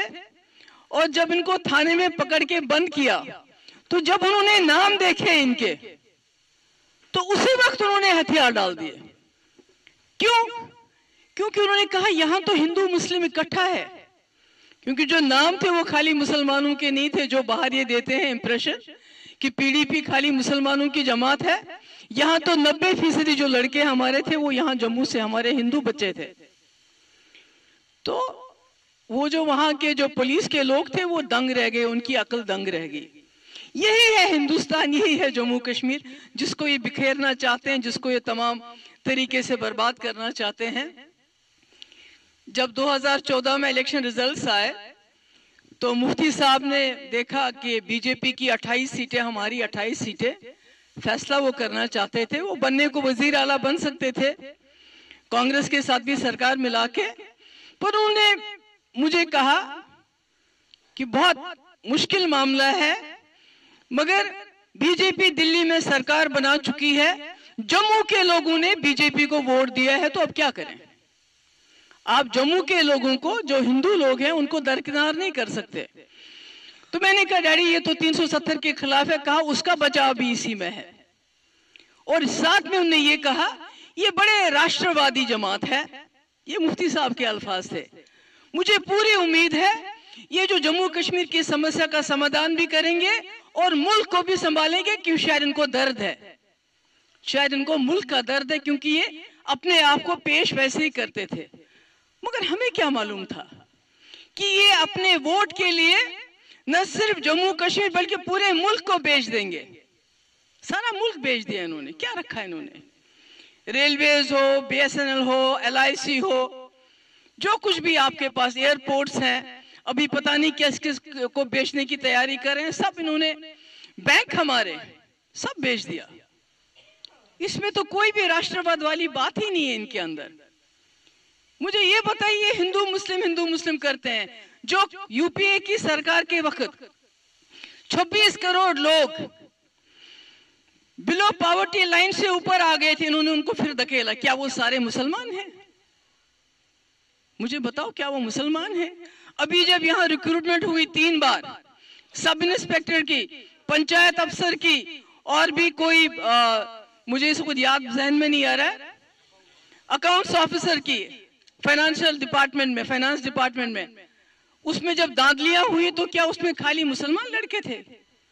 क्या उसमें हिंदू लड़के नहीं थे? आज जो ड्रग के शिकार हैं जम्मू में, वो क्या खाली मुसलमान हो रहे हैं? आज जो मकान लूटे तोड़े जा रहे हैं, बेशक ज्यादा मुसलमानों के होंगे, क्या हिंदू वो हिंदू नहीं है जो वहां नई बस्ती में चीख रहा था, चिल्ला रहा था? अग्निवीर इन्होंने लाया। पहले तो बोलते थे कि फौज में जाना है और सालों साल यहाँ के लड़के तैयारी करते थे और ज्यादा हमारे हिंदू बच्चे जाते थे जम्मू से। तो आज जब उन्होंने 15 साल से उसको 4 साल कर दिया तो क्या इसका नुकसान मुसलमानों को होगा? ये जो इन्होंने 80 करोड़ लोगों को इतना गरीब कर दिया है कि उनको 5 किलो चावल मुफ्त में देते हैं, राशन में देते हैं, तो क्या ये खाली मुसलमानों के लिए? ये तो हिंदू है, हिंदू गरीब हो गया है। जैसे मास्टर जी ने कहा 2 करोड़ नौकरियां, 15 लाख रुपए जमा करेंगे अकाउंट में, वो तो हुआ नहीं, बल्कि गरीब इतना गरीब होता गया कि आज उसके पास अपना राशन खरीदने की सकत नहीं है। और इनका मकसद क्या है? ये सही कहा इन्होंने कि ये तो लेबोरेटरी है, जम्मू कश्मीर तो लेबोरेटरी है, यहां से तो टेस्ट होता है, प्रैक्टिकल यहां से ही शुरू हो जाता है, उसके बाद पूरे मुल्क में ये खेल खेलते हैं। मैं जम्मू के लोगों से आज कहना चाहती हूं, अगर आपको ये दिखाना चाहते हैं कि हम मुसलमानों के पीछे पड़े हैं, आप इस ख्वाब में से, ख्वाबे खरगोश में से बाहर आ जाओ। ये जो आपको बताते हैं कि हम यहां कुछ पता नहीं क्या मुल्क बनाना चाहते हैं, ये कोई राष्ट्र नहीं बनाना चाहते हैं, ये बीजेपी राष्ट्र बनाना चाहते हैं, जहां पर जो लोग इनके साथ, चाहे हिंदू हो मुसलमान हो, जो इनके साथ रहेगा, इनको वोट देगा, इनको वोट ना भी देगा, बाद में ये खरीदते हैं उसको, वो इनके साथ है। जो इनके खिलाफ होगा उसकी हालत मुसलमानों से भी बदतर की जाएगी। आप दीवार पे लिख के रखो इस वक्त। अगर मेरे हिंदू भाइयों को, बच्चों को ये लगता है कि ये हमारी जमात है, ये आपकी जमात नहीं है, ये बीजेपी की जमात है, ये जनसंघ की जमात है, ये आरएसएस की जमात है, ये गोडसे की जमात है। वो जमात जिन्होंने आजादी में कोई हिस्सा नहीं लिया, बल्कि अंग्रेजों के तलबे चाटते रहे ये लोग, और आज उस कमी को पूरा करना चाहते हैं। ये आज ये अपना मकाम बनाना चाहते हैं, ताकि जो जिन्होंने आजादी की लड़ाई लड़ी उनको नीचा दिखाना चाहते हैं। क्यों? क्योंकि उनको पता है हमने आजादी तो लड़ी नहीं, हम तो अंग्रेजों के पीछे पीछे चल रहे थे। तो ये क्या जानते हैं जदोजहद करना, ये क्या जानते हैं संघर्ष करना, इनके बस की बात नहीं है। इसलिए मैं आज जम्मू के लोगों को, अपने हिंदू भाइयों को ये पैगाम देना चाहती हूं कि संभल जाओ, जाग जाओ। मुझे बताइए, आपकी दुकान जो बैठ गई है रुगनाथ बाजार में, मुझे याद है कश्मीर के लोग बोलते थे मोनालिसा जाएंगे वहां से सामान खरीदेंगे। आज बताइए करोड़ों रुपए का सामान जो है सड़ रहा है जम्मू के बाजारों में। फैक्ट्रीज बाहर से लाएंगे, उनको जमीन देंगे, जो यहाँ के फैक्ट्री वाले हैं वो तो उनका तो दिवालिया निकल गया। क्या किया इन्होंने उनके लिए? और जो मुलाजिम है वो कहां से आते हैं, चाहे वो डोडा हो चाहे यहां हो। और हम तो कश्मीर वाले कहते हैं हमारी डेमोग्राफी चेंज हो गई, आपकी तो हो गई, जम्मू की तो डेमोग्राफी चेंज हो गई। आप देखिए दाएं बाएं देखिए, फिर देखिए आपको डोगरा कहां नजर आता है, कितने डोगरे आपको फैक्ट्रियों में नजर आते हैं, कितने डोगरे आपको दफ्तरों में नजर आते हैं। मुझे ये बताइए, ये तो बहुत डोगरा डोगरा करते हैं। मुझे बताइए आप, हमारा गवर्नर क्यों नहीं है डोगरा? हमारे एडवाइजर क्यों नहीं है? कोई मुसलमानों को छोड़ दीजिए, जम्मू का कोई डोगरा एडवाइजर क्यों नहीं है? मुझे बताइए, जो हमारी इंपॉर्टेंट जो पोस्टें हैं, डीजी हो, आईजी हो, बाकी हो, एसपी हो, बाकी हो, डायरेक्टर हो, उसमें जम्मू के कितने लोग हैं?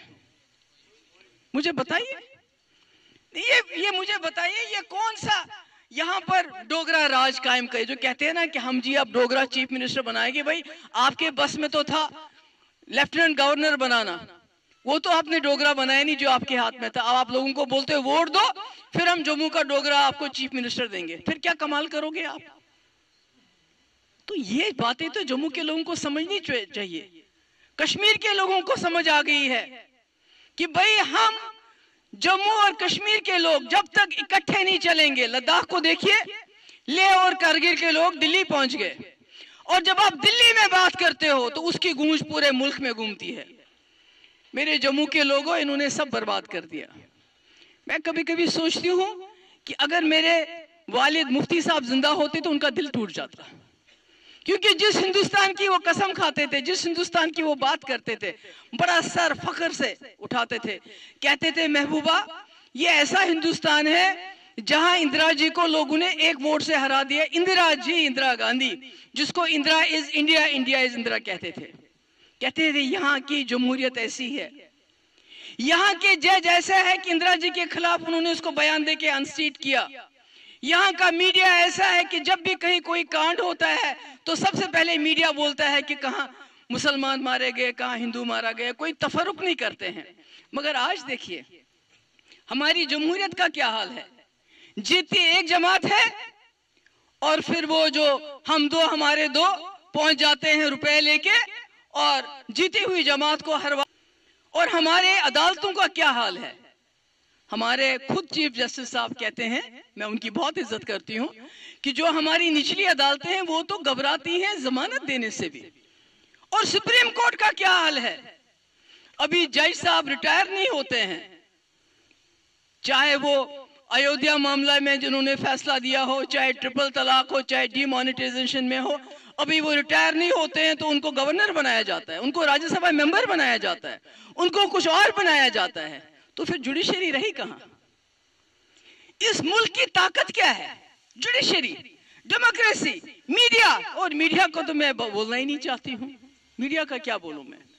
वो तो सुबह शाम दिन रात कुछ दाढ़ी वालों को बुलाते हैं, कुछ टीके वालों को बुलाते हैं और आपस में लड़ाते हैं।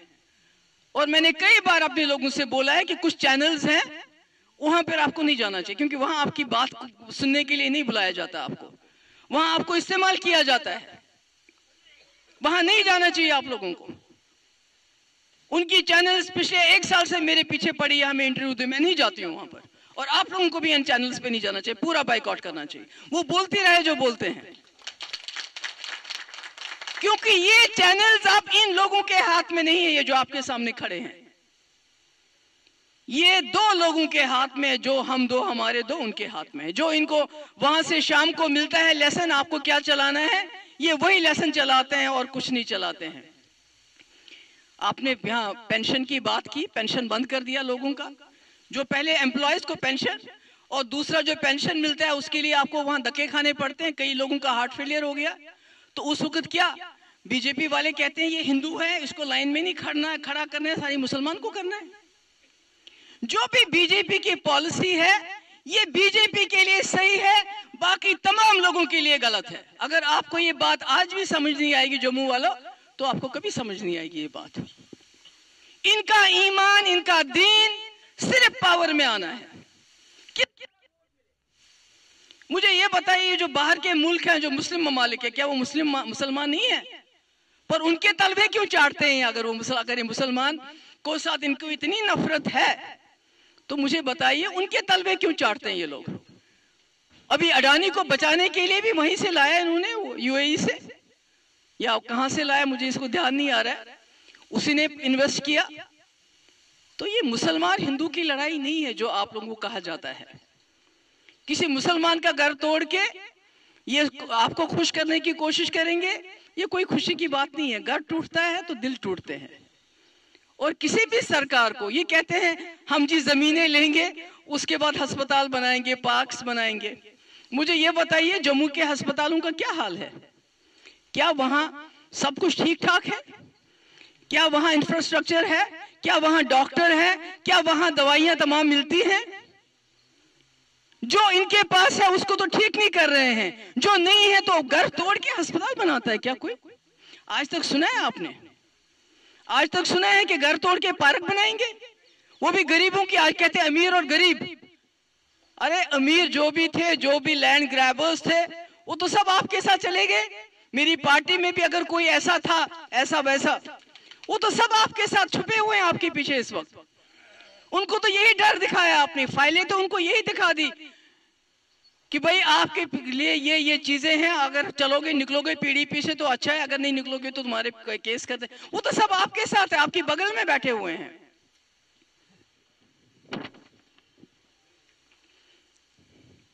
इसलिए मैं आप सबसे ये कहना चाहती हूं कि जो मेरे वर्कर हैं, मुझे आप पे फख्र है जो जम्मू के खासकर हमारे वर्कर हैं, इन मुश्किल हालात में आप हमारे साथ चल रहे हैं, मगर लोगों को समझाओ कहीं इतनी देर ना हो जाए कि फिर आप कितने भी हाथ पांव मारो कुछ नहीं लगेगा।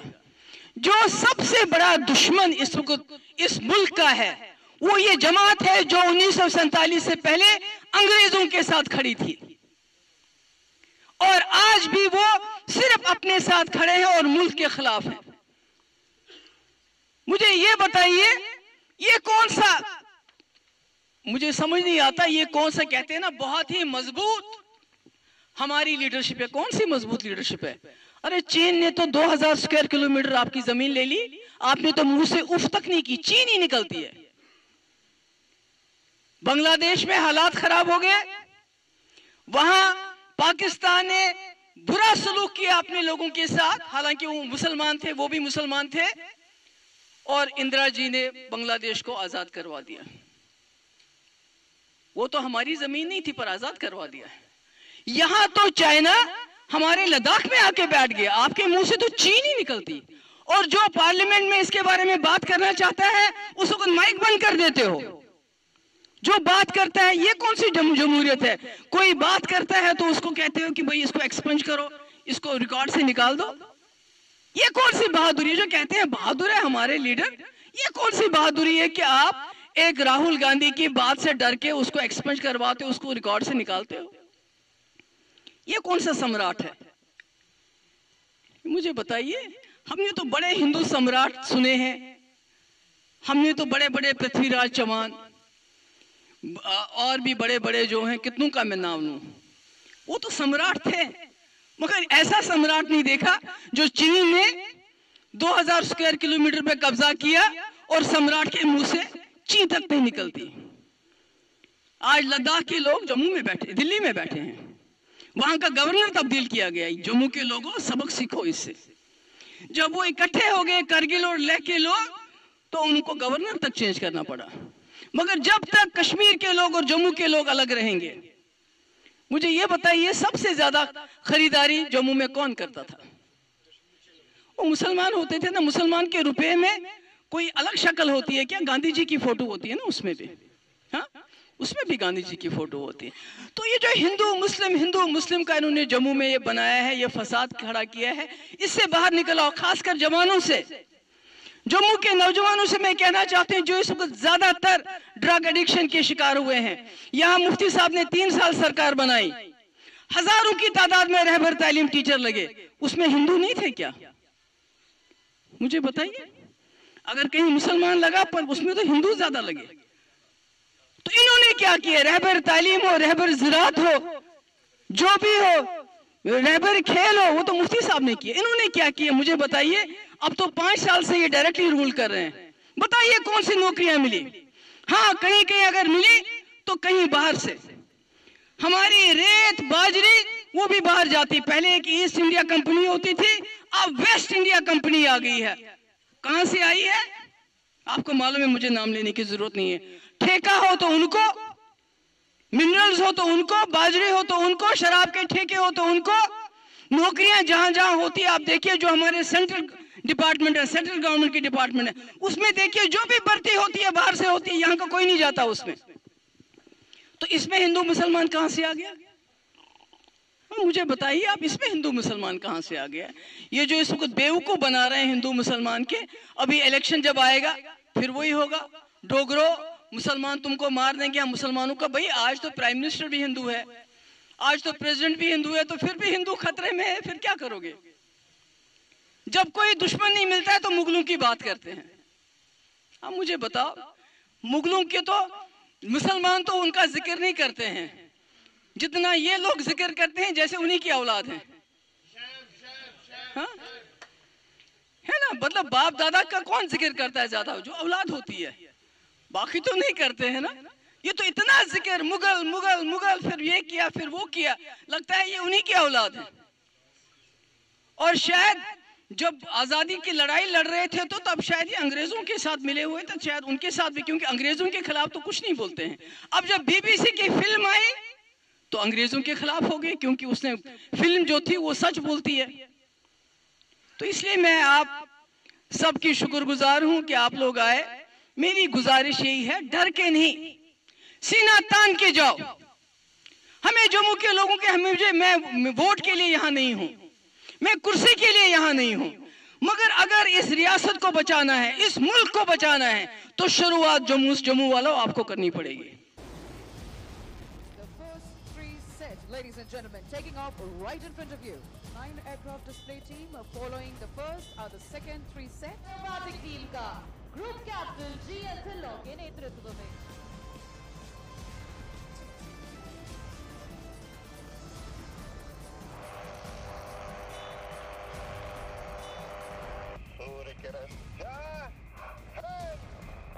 और ये था टीम लीडर का सल्यूट हमारे मुख्य अतिथि को।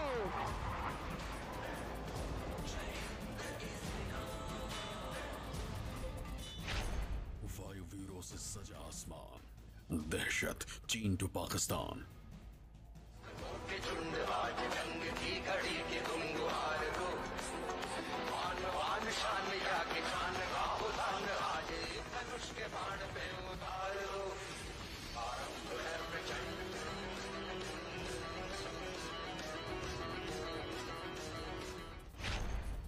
सुखोई, तेजस और मिराज, हिंदुस्तान का दम देखो आज।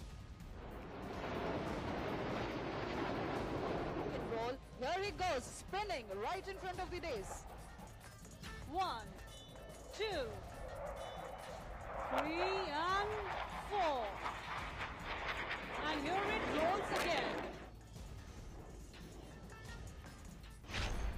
एशिया का सबसे बड़ा air show, the storm is coming.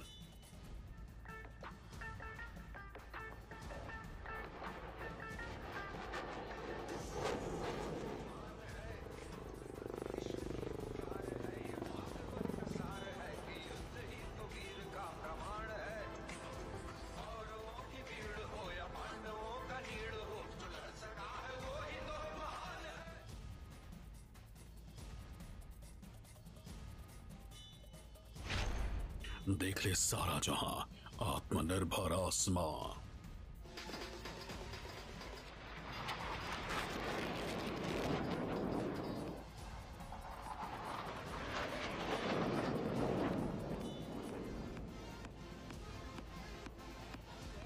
ये जोश,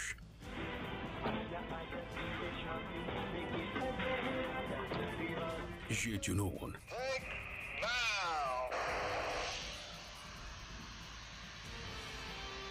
ये करतब,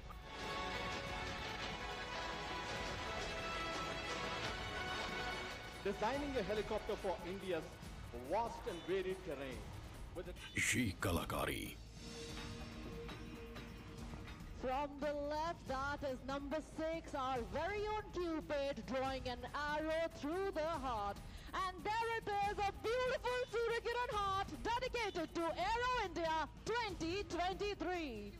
आसमान में उड़ते फाइटर जेट्स, हेलीकॉप्टर और लड़ाकू विमान। MKI is the only operational aircraft in the world today that can do this extremely complex maneuver. दुनिया को ये दिखाने के लिए काफी है कि ये नए जमाने का नया भारत है, जो हाथ मिलाने वालों को गले लगाना जानता है, तो साथ ही साथ आंख दिखाने वालों की आंख में आंख डालकर उन्हें डराना भी ये हिंदुस्तान अब सीख चुका है।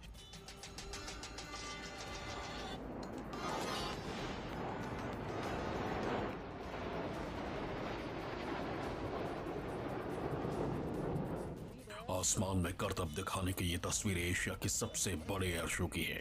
देखिए किस तरह आसमान को हिंदुस्तान के जाबाजों ने अपने हौसले के रंग में रंग दिया है।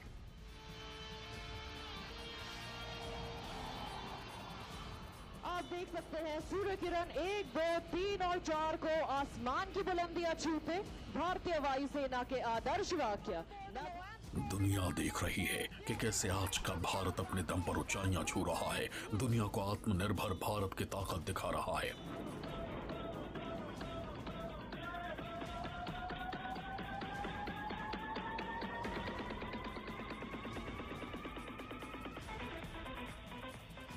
बेंगलुरु का आसमान स्वदेशी फाइटर जेट्स की गर्जना से गूंज रहा है।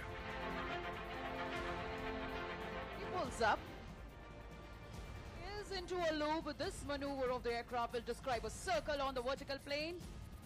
It is inverted ये तस्वीर एशिया के सबसे बड़े एयर शो की है, जहां स्वदेशी एयरक्राफ्ट्स ने आसमान में एक से बढ़कर एक हैरतअंगेज करतब दिखाए। और ये तो अभी सिर्फ शुरुआत है, क्योंकि जिस मेड इन इंडिया मुहिम के तहत ये एयर शो शुरू किया गया, ये तो सिर्फ उसकी एक झलक भर है। आज देश नई ऊंचाइयों को छू भी रहा है और उन्हें पार भी कर रहा है। साथियों, एरो इंडिया का ये आयोजन भारत के बढ़ते हुए सामर्थ्य का उदाहरण है। इसमें दुनिया के करीब 100 देशों की मौजूदगी होना दिखाता है कि भारत पर पूरे विश्व का विश्वास कितना बढ़ गया है। एयर इंडिया शो का खास आकर्षण बनी C-17 globe master Surya Kiran की हार्ट फॉर्मेशन।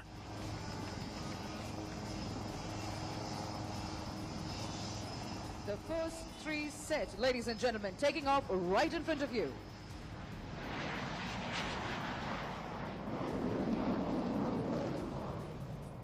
तस्वीरें आपके सामने हैं जब सूर्य किरण विमानों ने आसमान में ही तीर के साथ दिल बनाकर सबका दिल जीत लिया।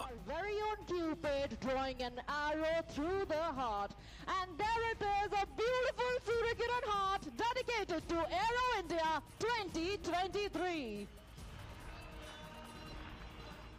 भारतीय वायुसेना के विमानों ने आसमान में करतब दिखाया। वो अपने आप में किसी करिश्मे से कम नहीं है। और सबसे खास बात ये रही कि इस बार एयर शो में स्वदेशी विमानों का डंका बजा है। दुनिया ने देखा है कि किस तरह पुराना भारत अब नया हिंदुस्तान बन चुका है। The Su-30 MKI is the only operational aircraft in the world today that can do this extremely complex maneuver. Air show में हिंदुस्तान की सबसे बड़ी एरोबैटिक टीम सूर्य किरण ने अपने करतब से सबको हैरान कर दिया। दिलजीत ढिल्लों के नेतृत्व में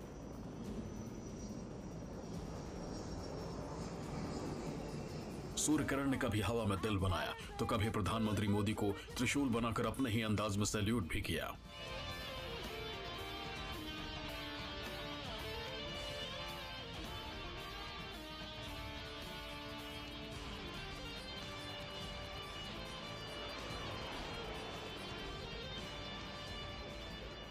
these glossy bright aircraft that you just saw in the sky. आज आकाश में गर्जना करते Tejas fighter planes make in India के सामर्थ्य का प्रमाण है। आज हिंद महासागर में मुस्तैद aircraft carrier INS Vikrant make in India के विस्तार का प्रमाण है। गुजरात के बड़ौदा में C-295 की मैन्युफैक्चरिंग फैसिलिटी हो या तुमकुर में HAL के हेलीकॉप्टर यूनिट हो, ये आत्मनिर्भर भारत का वो बढ़ता सामर्थ्य है जिसने भारत के साथ साथ विश्व के लिए नए विकल्प और बेहतर अवसर जुड़े हैं। एरो इंडिया में सबसे ज्यादा सुर्खियां अगर किसी ने बटोरी तो वो है HLFT के एयरक्राफ्ट। इस स्वदेशी एयरक्राफ्ट की टेल पर हनुमान जी की फोटो है। साथ ही साथ एक मैसेज भी लिखा है, द स्टॉर्म इज कमिंग, जिसका मतलब है कि तूफान आ रहा है। बेंगलुरु में एरो इंडिया 2023 शो का मकसद दुनिया को मेक इन इंडिया की ताकत दिखाना है। इस खास शो का theme the runway to a billion opportunities है।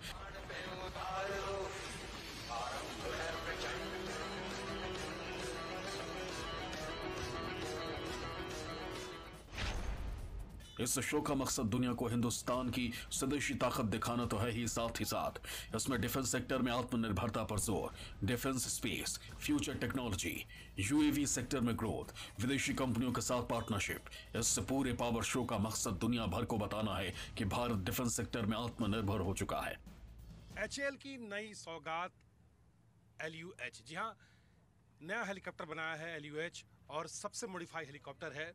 भारतीय वायुसेना ने ऐसे 6 हेलीकॉप्टर का डिमांड किया है, तो भारतीय थल सेना ने भी ऐसे 6 हेलीकॉप्टर का डिमांड किया है। अब हम आपको इसकी खासियत बताते हैं। 3150 किलोग्राम ये वजनी है। ये किसी भी परिस्थिति में भारतीय सेना की बात करें या कहीं विपदा की स्थिति होती है तो तुरंत वहाँ पर पहुँच सकता है। 4 सीटर है, पायलट की सीट मिलाकर, साथ ही साथ को पायलट की सीट मिलाकर। अब हम आपको इसकी पूरी खासियत अंदर से तकनीकी बताते हैं कि पायलट की सीट के पास क्या क्या इसकी खासियत है और ऐसी क्या वजह है कि थल सेना और वायु सेना ने इसका डिमांड जो है किया है इस नए LCH हेलीकॉप्टर का। तो पूरे पैनल हम आपको दिखा रहे हैं। यहाँ पर एक एरियल यहाँ पर बना हुआ है, यानी किसी भी मौसम की बात करें, जब ये पता चलता है कि कहीं दुर्घटना हुआ है, कहीं विपदा की स्थिति आई है, और ऐसी स्थिति है जहाँ पर कुछ दिखाई नहीं दे रहा है, जहाँ पहाड़ों से नदियाँ बह रही हैं, जहाँ जलजला ऐसा हो जाता है, जहाँ ये दिखता है कि बारिश का मौसम होता है, मौसम पूरी तरह से ख़राब होता है, तो ये एक इस तरह का एरियल यहाँ पर बना हुआ है। और ये जो मॉनिटर आप देख रहे हैं, इस मॉनिटर से को पायलट को इस बात का संदेश मिलता है। फिर जो हमारे जो मेन पायलट जो मेन सीट से यहाँ पर देखते हैं, सीधे उन्हें इस बात की जानकारी मिल जाती है कि कहाँ पर जो है तुरंत जो है जा करके वहाँ पर सहायता पहुँचाना है। ये इसकी स्पीड अगर की बात करें 240 किलोमीटर पर आवर इसकी स्पीड है, और साथ ही साथ 260 किलोमीटर पर आवर जो है नेवर एक्सीड है, यानी मैक्सिमम अगर रेटिंग क्लेम की बात करें तो 533 मिलीमीटर है। एरो इंडिया के इस शो में 80 से ज्यादा देश हिस्सा ले रहे हैं। एजेंडा साफ है, हिंदुस्तान अब हर मोर्चे पर आत्मनिर्भर बना है। हमारे मुख्य अतिथि को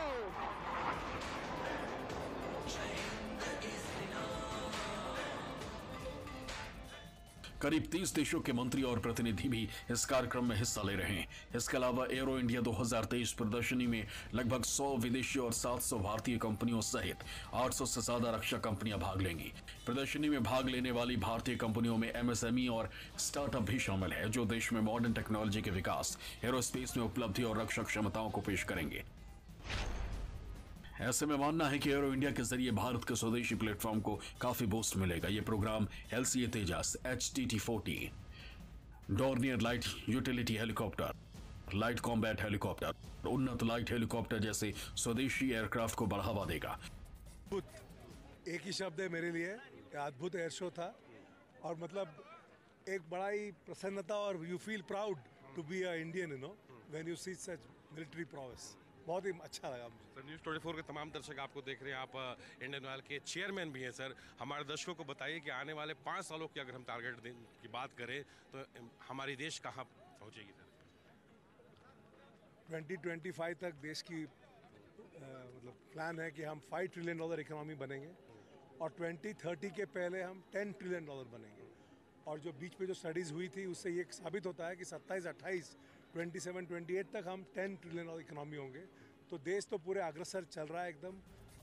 यानी बेंगलुरु में शुरू हुआ ये शो सिर्फ एक एयर शो नहीं है, बल्कि ये हिंदुस्तान के आत्मनिर्भर वाले प्लान को नई ऊंचाई देगा, और साथ ही साथ दुश्मनों को बता और दिखा देगा कि अब हिंदुस्तान किसी भी मोर्चे पर, किसी भी परिस्थिति में हर एक दुश्मन का डटकर सामना कर सकता है, जिसकी झलक वो आज पूरी दुनिया को दिखा रहा है। बहुत बड़ा मौका। The government has failed to answer any question. It has shied away and is hiding itself from having a JPC.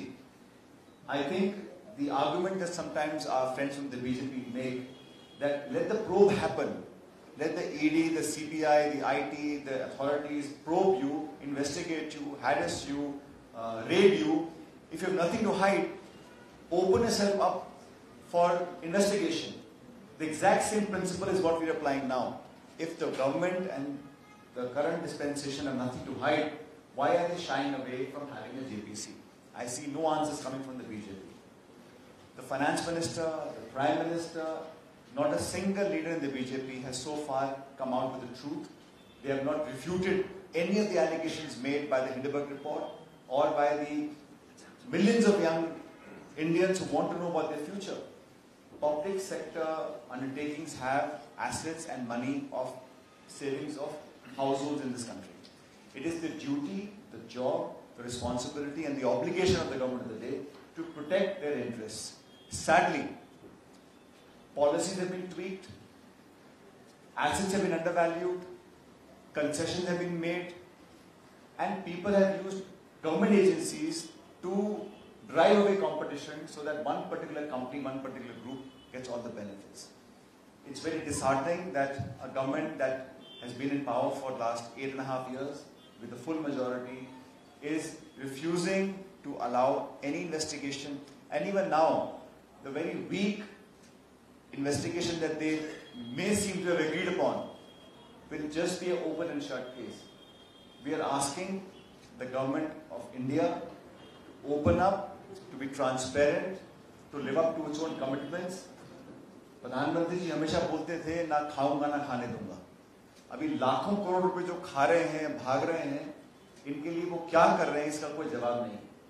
Long boisterous speeches in Parliament will not take away from the fact that there has been obvious misgovernance, there's been acts of omission and commission, collusion, and prima facie, people of India believe that something is on. दाल में कुछ काला है, कितना काला है, किसने काला किया, उसकी जानकारी के लिए एक ओपन ट्रांसपेरेंट प्रोब होना चाहिए। इसलिए भारत के पार्लियामेंट की अगर एक जॉइंट पार्लियामेंट्री कमेटी बनती है, उसके बनने से दूध का दूध और पानी का पानी आ जाएगा। मुझे लगता है कि भारत सरकार को और खासकर बीजेपी को they must come forward and open themselves up for this sort of a investigation. This is the tenets of our democracy being questioned. When leaders, opposition leaders' speeches are expunged from the parliamentary records, it's unbecoming of a healthy democracy. When questions are not answered, there are no press conferences. Parliament में question पूछते हैं, जवाब मिलता नहीं है, inquiry आप कराते नहीं हैं, जेपीसी के लिए आप मानते नहीं हैं, आप देश भर में प्रचार कर रहे हैं अपनी ईमानदारी का, तो why don't we have this test and let's have an open JPC probe into the entire investigation. That's what we have been demanding, and I think as Congress party, we believe it is our duty as a responsible opposition to ask the right questions, to ask for transparency, for openness, and for asking the BJP to live up to its own words. I see the Prime Minister and the Government of India failing in all these regards. Therefore, public pressure must be mounted. We as Congress party have tried to come on the streets, upper house of parliament, Lok Sabha, everywhere we're trying to make sure that we speak for the interest of the voters, small investors, households in this country. Because if people are allowed to get away with this, then people will lose confidence in our regulatory systems, in our banking structures, in our financial strengths.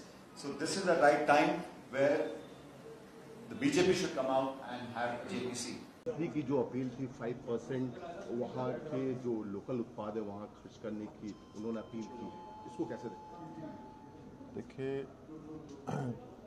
माननीय प्रधानमंत्री जी जब देश के पहले गांव माड़ा गांव में आए थे और वहाँ उन्होंने स्वयं सहायता समूह और जो लोकल उत्पाद बनाने वाले मातृशक्ति के लोग थे, महिलाएं थी और समूह के लोग जो बहुत अच्छा काम कर रहे हैं, लोकल उत्पाद बना रहे हैं, और ग्लोबल फॉर लोकल जो माननीय प्रधानमंत्री जी का मंत्र है, उस मंत्र को एक तरह से धरातल पर उतारने का काम कर रहे हैं।